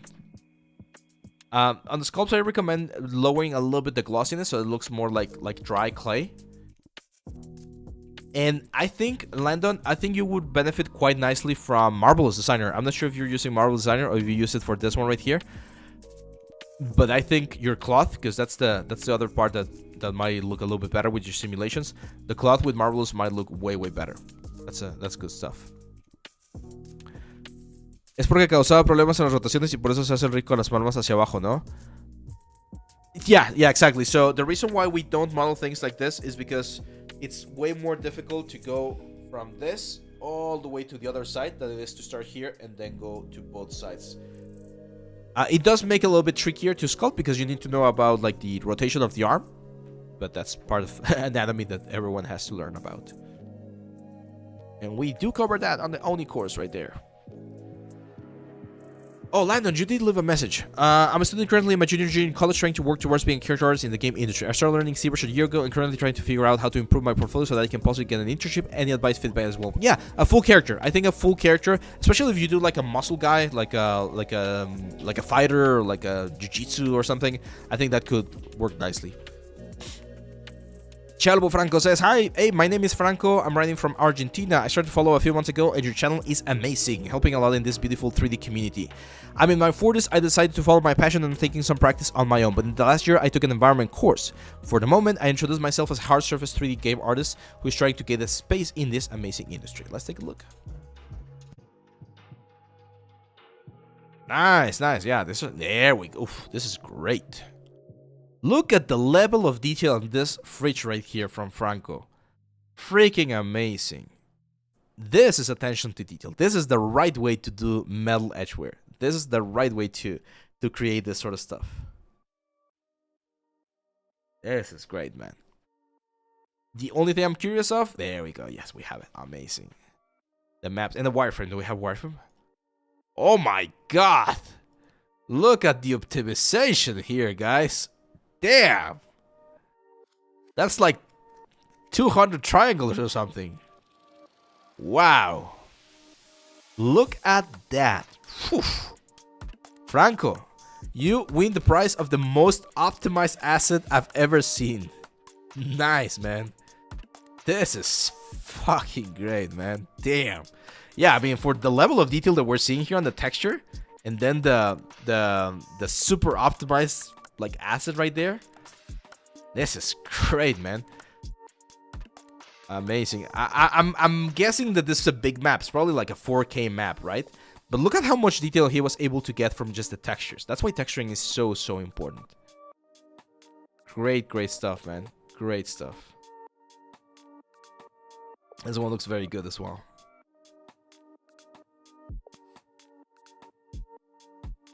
Yep.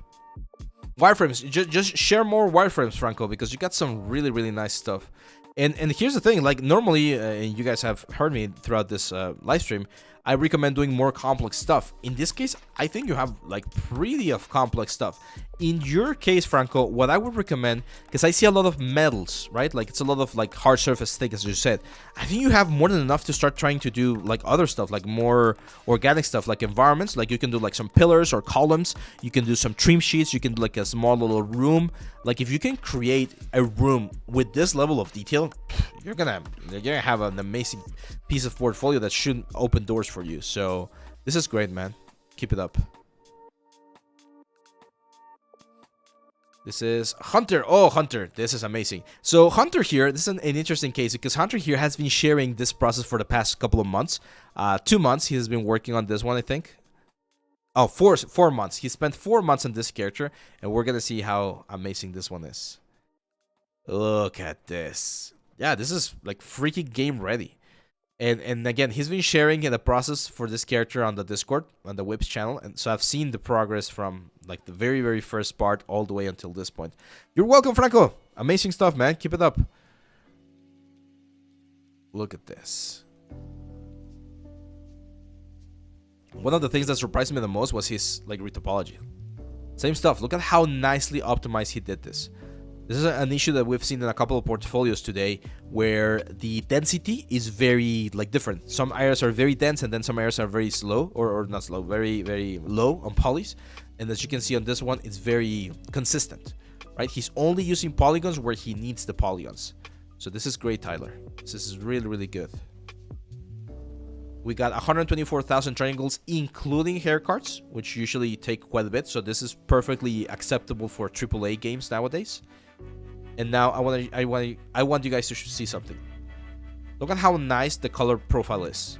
We got some very clear colors. It's dark, skin, and white metal. That's all. And then on the roughness, some nice variation. I would probably add a little bit more variation, especially on the skin, Tyler. That would be my advice for you, because I don't see a lot of variation on the skin, and skin should have more variation. I know we have it right here. Oh, that was metalist. Sorry, my bad. So yeah, we have it right here. That's a little bit better. I would still add a little bit more variation, just a little bit more. But yeah, this is good stuff, man. And I'm also aware that this is the Marmoset viewer, so it's not going to be the same as the Unreal Engine.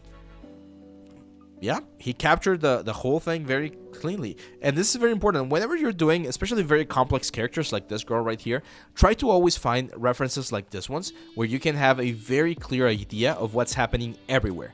Because if you only get like this shot right here, then it's very difficult to find out what's going on the back. And it's very, very important that we have that information. So we got 3 maps. That's great. Eyes and the hair. Yeah. Yeah, great stuff, man. My advice for you, Tyler, is try to see if you can find a rigger that can rig her. I know you already post her, and you probably have like a simple rig. But if you can get like a production-ready rig, and then have another, like find another person that's an animator that wants to collaborate, so you can have like this girl moving, or if you can do it yourself, I mean, that's also very, very impressive. But yeah, this is really good, man. Really, really good. Do we have more stuff? Yeah, I believe I've seen yours before. Yeah, there you go. Yeah, you've been a very loyal fan ever since my time at Victory 3D, next to it, and now here with this brand. So thanks, man. Really cool. Awesome work, Tyler. Art Done 203. How many do we have left? Oh my god. Oh my god. We got like 8 more. There we go. There we go. I've been speaking for 3 hours straight. I'm gonna get something to eat as soon as we finish here. Okay, so it says, hi Abe, first of all, thank you for all you do to encourage and guide the 3D community. Been following your YouTube for a little over a year now, and it has been a huge help for me. I would love to get some feedback. Let's take a look. Almost there, almost there. Nice. Okay, this one, take it out. You don't need this. I know it's the process of how you did this sort of like stylized Kratos. If you want to have the process, have it on the main element. This is Topogun, by the way. Awesome. We're going to be talking about that software very soon. I would rather have all of that in this scene right here. And this is a good one. It's a stylized Kratos. I like it. I think it works.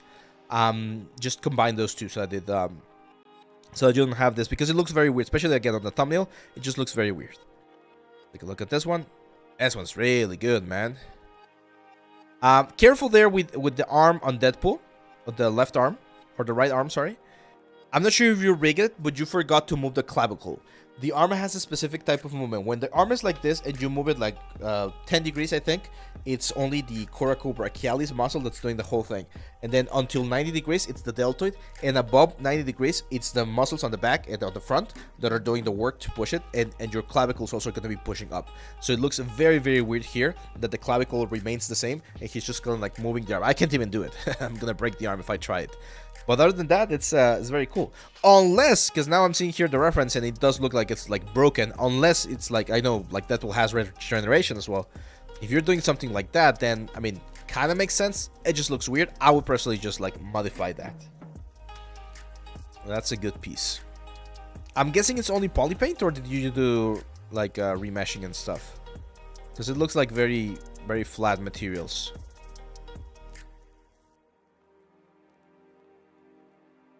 Cloud Strife. Nice. Yeah, nice. Good topology. Great topology. I think the sword looks a little bit small, but other than that, that's a good project. I would do some close-ups for that project. Let Let me open this over here just to make sure that we don't have any. Oh, there's nothing.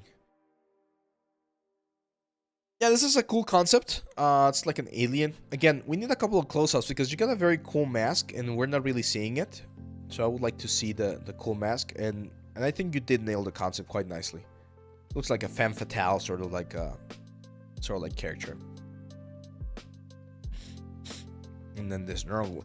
Now this one looks a little bit weak, and that sometimes happens. Like every now and then, we and I showed you this. I showed you guys this last time we were looking at my old portfolio. You sometimes have like a couple of really good projects, and then the next one's really bad. I'm not saying this is really bad, but this is not as good as the previous one, so I would probably take this one out. I understand what you were going for, but again, I think like this is the concept. I don't think we nailed the concept in this case. But yeah, keep it up, man. I think you already have a couple of cool characters, so try doing another monster that like beats that one that we just saw. Hey, I'm Neo around here. I've been doing 3D art for around 2-3 years now as a hobby, but for the past year I've been taking it more seriously. I'm focusing primarily on characters. My work is currently fan art, but I'm looking to branch out in my upcoming projects. Looking forward to hearing your feedback. Let's take a look. Oh, I mean, dude, this is good. Like, first impression, this is really good, man.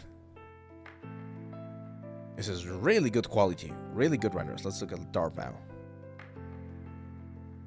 Yeah, man, this is good. I mean, this is definitely not for games. This is for more like cinematic characters. I mean, if you're only doing this as a hobby, like, dude, you might want to do this as a living because this is really good. Yeah, man, this is great. The things that we're missing here in the portfolio are just wireframes, so that we can really like check to see that everything is working nicely. But yeah, this is good. And I can see here that you know all the pipelines. So you know Blender, Marvelous, ZBrush, Substance, Photoshop.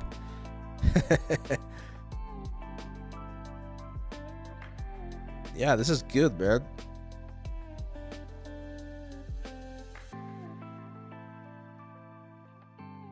What are you using for hair? I mean, I can see that you're using Blender, but I'm wondering what you're using for hair. I feel like the legs are a little bit too long here. The knee should be a little bit higher. Just a small sneak peek. I mean, other than that, are those hair cards? Are those hair cards? Oh my god. There are hair cards. That's even more impressive. Yeah, man. I mean, what was your question? Because you got some. My work's currently fan art, but I'm looking to branch out on my common projects. Yeah, I mean, I'm not sure what specifically you're doing this for. If this is for like collectibles, for like statues and stuff like that, then this is great. Because this is really good, man. Like, this is not something that you do lightly. So, my advice, because you already got the technical skills, just grab a concept that's not a fan art and try to apply for some jobs, because I mean, this is ready. Like, if a student came out with this, I mean, it's totally ready. And again, like, I'm not sure. I know that you've been doing this for 2-3 years as a hobby, but again, since you've already been doing this for 2 to 3 years, like, you can easily apply with this portfolio as a like, even as not sure senior, but like definitely mid-level artist. But we do need to see some wireframes. Again, I'm pretty sure that the wireframes are fine, but it would just like really help your portfolio to see some more wireframes. Let's go with Hank. Hey Abe, I've been following your channel for a bit and love your content and breakdowns. I'm currently a 3D art student and I'm having a hard time figuring out what to focus as a specialty. My portfolio probably reflects that. Right now it's just made of some of my better projects from school. Let's take a look. Okay, let's take a look. Okay, yeah, so as with everything, first things, don't include everything in your portfolio. This is a great one, by the way. This is a very fun one. I like it. But some of them are like this sword right here, probably not ideal to have in your portfolio. Or you can combine multiple of them into the same stuff. Those are like movies, because I know animation is very fun, but these are like movies, and not ideal for portfolio. Like, I understand what you were going for, but it's really not helping you too much, right? Same for rigging. Unless you're doing like a full, like really complete rig of a final character, then this sort of like rigging exercises might not be the best idea. This wagon is fine. Even if this character is interesting, but I think it definitely needs a little bit more work. Yeah, definitely a little bit more work. Now, I'm gonna be honest here with you, Henry, because we just saw Lewis over here, and it might seem like, oh, why am I even bothering if Lewis is doing this thing right here? I'm never gonna be there. First of all, you will get there. You will get there. We don't know the whole story about Lewis. He might have a lot of background in traditional art. He has been doing like other types of stuff that really helps with this process. And this is something that I talk frequently on the shorts. Never compare yourself with someone else, because you don't know the journey. You have not walked his path, right? Everyone's going through life at a different rhythm, and the only important thing is that every time that you are doing something new, like a new project, that you see the progress. If you do that, then you are making progress. So I can see progress from this barrel to this guy right here. I can see progress from this fox to this character right here.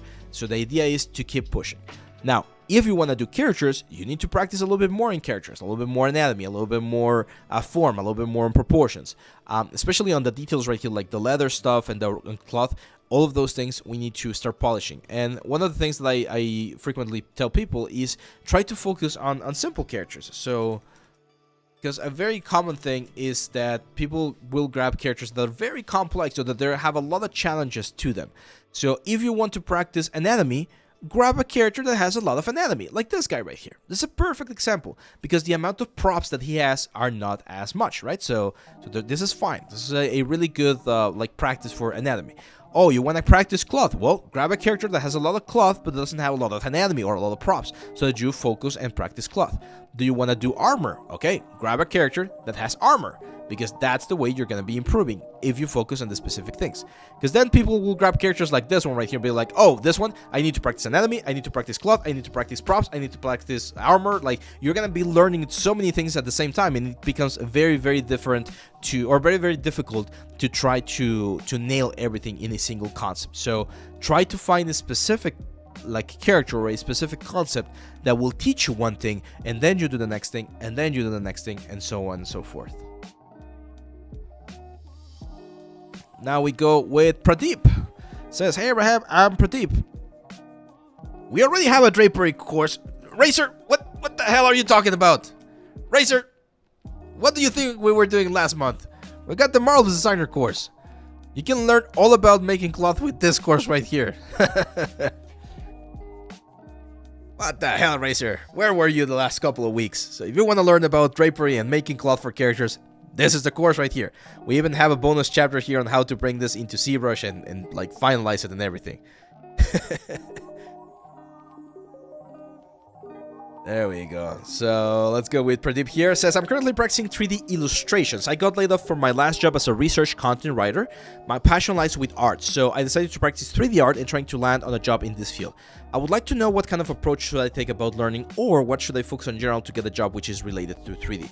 Well, that's a very broad question, Pradeep, because there's so many things that you can do with 3D. So that's important that you understand that first, that there's a lot of options. So you need to try to find something a little bit more specific on what kind of stuff that you want to do. In my case, I said video games. I want to do video game stuff, right?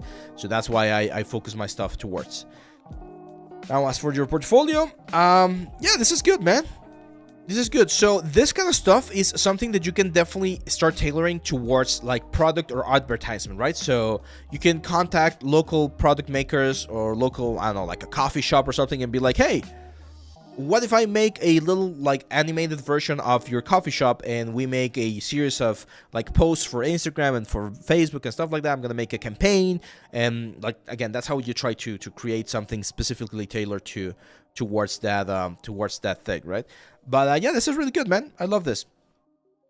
And unfortunately, that's one of the things that I feel like a lot of students and a lot of people like forget about. You need to understand again that the 3D industry is one thing, but the pie, like the people on the world, or the options in the world, are so many more. So, for instance, I'm just gonna give you an example. My brother-in-law, he has a kitchen, so he sells like a breakfast, and one very famous breakfast are chilaquiles. I'm very hungry. That's why I'm talking about food. So chilaquiles are a very like famous Mexican breakfast. So one thing I could offer him is like, hey dude, what if we do a collaboration and I make a little like stylized animation in this sort of like very cute fancy style of a plate, then the chilaquiles, then the cheese, then the cream and everything, and then your logo, right? Like, try them now, chilaquiles el patron. And that way he gets a piece of content, a piece of 3D content that can boost his sales, and I sell a product. The product that I'm selling in this case is a render and an animation of a specific thing that he needs. So even though that's not game industry, even though that's not like the industry or the 3D animation, well, that's a product. That's something that I can sell as a product, as an artist, and that's a product that can benefit someone that can use that to sell his product, and that's how the economy moves, right? So my recommendation, not only to you, Pradeep, but for anyone else looking for jobs, is try to think outside the box. How can you use the skills that you have to sell this? I'm gonna give you another example. On Wednesday, I was asked to go and record someone at a company because he wanted to send a message to do a message for their company, right? Like a New Year message about the new goals and stuff like that. It took me an hour out of my time. I took this camera, I took a microphone that I have, I recorded him, and I charged him for the hour. That's it. And all the skills that I know about editing my shorts and my videos and everything, I used that, and that's the product that I sold. Was that gaming industry? No. Is that something that's gonna be in my portfolio? No. Is that something that gave me money and is gonna allow me to keep doing what I love, which is this? Yes. So there's a lot of things out there that you can do with the skills that you have that will open and allow you to continue doing the things that you love. So you gotta play and be balanced about that, okay? Let's see. Pradeep saying, say Abraham, I took your game weapon course. I enjoyed it. I completed it. It took me a week to wrap it up, as I was completely new to the game asset creation craft. It was such a challenge to me. I initially got inspired into 3D art through games, but then I struck my heart that it would make me a couple of years to be able to land a job. Yeah, that's true. Considering my current skill level with no art background, so in the meantime, I have decided to pursue something that's achievable and affordable amount of time for my situation, like 3D illustration and production. Yeah, exactly, and that's exactly what we just talked about. Like, these skills that you're showing right here, Pradeep, can be easily used to market a product, okay? Now, not everyone's gonna be able to afford the time and the product that you might be offering, right? Because I know, and we all know, 3D is expensive, but there might be someone, and the only way you're gonna be able to know this is by asking people, by showing them what you can do. No, Chastain. No, it won't hinder you because you're still practicing 3D, you're still practicing rendering, you're still practicing production. Like in this case, like I'm talking about Pradeep. The thing that I talked about, the 1 hour that I spent on the recording thing, yeah, that might not help me on 3D specifically, but again, it's gonna give me the means to be able to pursue this as another part of my life. So I never say no to a work that I know it's gonna help me somehow, because hey, the bills gotta be paid somehow, right? So I've done stuff, I've done 3D stuff that's never gonna be in my portfolio, that was like not the best thing that I've ever done, but hey, it paid the bills back then. So it's part of the process of growing. I'm a huge believer of saying that every job, every type of work that you can find is an honorable way of making money, as long as you're not hurting anyone, right? So yeah, let's go now with Simongin. Says, hey, how's it going? I'm new to the server. I would like you to look at my portfolio, please. I'm new to 3D too. As I'm new to this, I would like people to follow me too, if that's possible. Well, if people find your stuff cool, then I think you can get some followers as well. First thing, you have one shield, you have two shields. Do you need two shields? No. So this one, bye-bye. We don't need this one anymore. We're going to be using the new one, which is way better. The Viking helmet's looking good. But again, here you're making a very like common mistake, which is combining... Well, first of all, this is way too much texture. Like, look at this. You have 1, 2, 3, 4, 5 maps for a single asset. And I'm guessing they're like 4K maps or at least 2K maps. I understand, but if this is supposed to be optimized, you're not optimizing. You need to optimize a little bit more. This is good though. Like I like the helmet. The scene, not so good. Like we can work on the presentation a little bit here, but you are doing the right thing here, which is what I've mentioned before, which is to combine multiple assets into a single scene to tell a story, because that's definitely gonna like work a little bit more. Can you please tell me about my lighting there? A bit of tip over access to good. Your light is good, man. I like your light, Pradeep. I don't have any opinions. I think this is good. Maybe on this one right here, it could be improved a little bit better. But on this one right here, it's really good. Like, this is lovely. Okay, so yeah, Kevin, careful with that, with the presentation. Like, if you're gonna do all of them in a single scene, try to present them in a better way. Otherwise, I would go with something like this. Oh, careful there. Too much bump. Too much bump on there. I saw the thumbnail, which was the wide render, and I like that a lot more. Because this render is hurting you. It's too distracting. Like, all of this bumpiness on the backwood, it's too distracting from the phone. And again, I think you're not optimizing things properly. Like, you don't need this many maps for a single object. All of these things can be easily like kept in one single map. Look at how many. Oh my god. 4. It's 1 2 3 4 8 12 16 20 21 maps, man. And for each of these maps, you got 4 textures. So that means that you have 84 textures on your files right now in order to create this thing.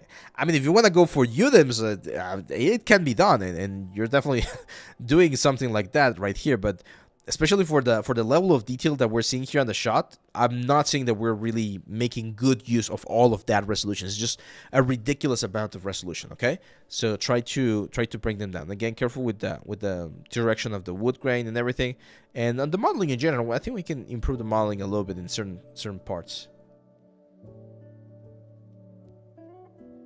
Yeah, no, I mean, of course, if you work on the industry, right, and if you are applying on the industry and all of the work that you do is 3D related, of course, then it's a little bit easier to keep or stay in the industry. But what I'm trying to say here, and this is very important, this is something that I learned from Brandon Sanderson, you don't have to, like, that's not the only goal. There's so many other things that you can use 3D for to inspire people. Let's say you want to make a game. Just make it. If you have a day job that pays the bills, that allows you to support yourself and your family, and then on your free time you're working on your hobby, on your passion project, and then that passion project becomes profitable, then you make the switch, right? But a lot of people are just like throwing themselves blindly at making a career in the 3D industry when we see that the 3D industry right now is on a crisis. It's like, hey, maybe right now it's not the moment. Like, try to find something that fulfills you and makes you happy while still doing the things that you're doing, such as 3D. And find something in there. Like, I've seen people do 3D for 3D printing, again, architectural visualization and things like that.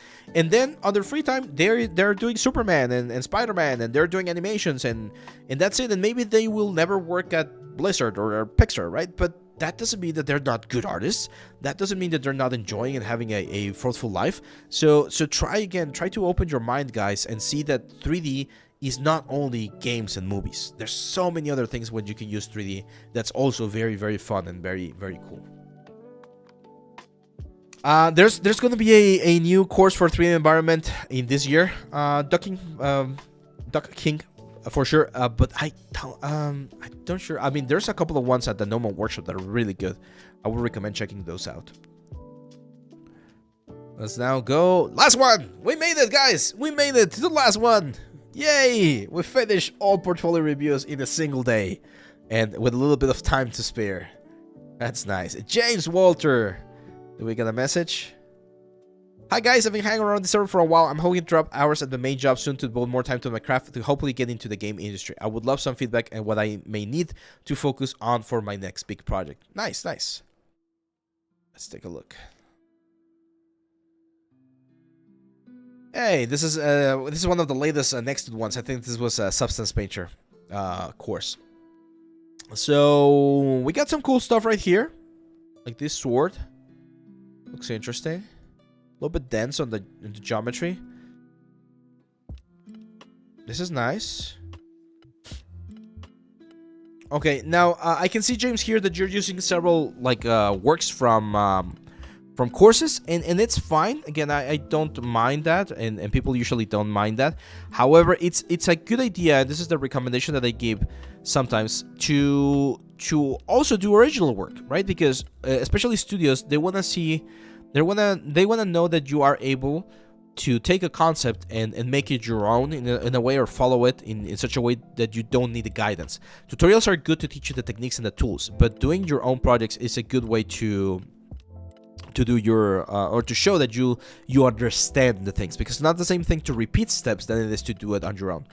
Carlos, we do portfolio reviews every month. So next month, March, we're gonna have another portfolio review. You can join our Discord channel and submit there once the submission thread is open. So yeah, this is good, man. This is really good. I like the render. I think you follow a little bit of the ideas from the. I mean, there's a little bit too much fog though. I would probably bring the fog down. But I think you follow a little bit of the ideas from the axe course that I see you did over here as well. The lava axe. There you go. Yeah, so I can see a lot of props. I would like to see again more props following a specific concept. And again, this is an advice that I give my students. Don't always go for the common concepts. Like if I go here and I look for prop concept art, most of these props have already been done, because anyone can go into Google and just look for prop concept art. So I've seen like 100 of this guys right here, because it's a very nice concept. I'm not saying it's not a good concept. It's a really good concept, but it's what's the word? It's very common because anyone can look for it. So what's my advice? Go into ArtStation, go to Explore.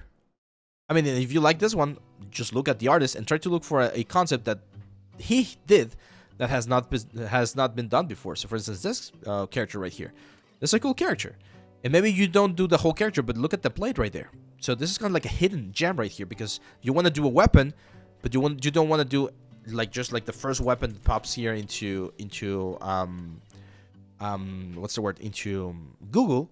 Well, you go looking and you find like this weapon right here, or this hat, right? So you can find other stuff if you look for it and you spend a little bit more time doing your research. It's very, very important. Speaking of courses, are there any courses of the whole pipeline for character artists you could recommend? I'm gonna be doing one. Like character, like full pipeline, but it's gonna be divided into multiple courses, because doing one is very time consuming, as Sarn is saying right there. And also, if I had to charge how much it would cost, it would be too much, right? So it's gonna be divided into the high poly sculpting, and then it's gonna be the retopology process. Retopology and UVs is gonna be the second part. It's probably gonna be retopology, UVs, and textures. And then I want to do a rigging animation one, and then it will be like the final presentation, or like the incorporation into Unreal. But it's definitely gonna take me several months to do, and it's definitely gonna be, again, like released in multiple parts. So yeah. Red Shadow, what will be included in the substance course? We're going to include, it's a complete guide. So the first chapter, we do a sword, and I teach you the basics of how substance work, and then we do a character. So I'm going to teach you skins, I'm going to teach skin, UDEMs, leather, metal, how to texture, all of the different things, while teaching you about the tools of the software. The files are already going to be included, so you're not going to have to do any sculpting or UVs or anything, but I am going to cover a little bit of that to explain why it is important. And after that, that's pretty much it. So yeah, that's it, my friends. We did it. Wow. This has been by far the longest stream. We're literally at 4 hours since we started streaming. So thank you. If someone has been here the 4 hours, thank you. Especially Sarn, for instance. He's been here supporting the whole thing. So thank you everyone for being here. This was our February portfolio review. Thank you for submitting. All of the submissions were very cool, and I hope that with this feedback and all of the things that we talked about, you guys can find like cool information to keep improving, keep growing. Remember, always learning, always improving. I know that it is a interesting time here for our industry, but I'm always a glass half full kind of guy. So I know that even though things look bad, there's always ways and opportunities that we can use to increase our enjoyment of all of these things that we do. Okay, Kadesha, thanks for the follow, my friends. Thank you everyone on YouTube. Thank you everyone here on Twitch. If you missed a couple of these ones, or if you want to see some of the other ones, we are gonna have the review available tomorrow on our YouTube channel. So make sure to follow, make sure to join our Discord channel. If you want to support the channel, just a last little commercial right there, but if you want to support the channel, the best way to do it is by going to our site and learning from one of our courses. We got 4 courses right now. We got a Maya course, a ZBrush course, a Blender course, and a Marble Designer course, and of course, as it has been mentioned before, We're working on the Substance Painter course right now. So that's it, my friends. Thank you very much. I'll see you back at the next one. Bye-bye.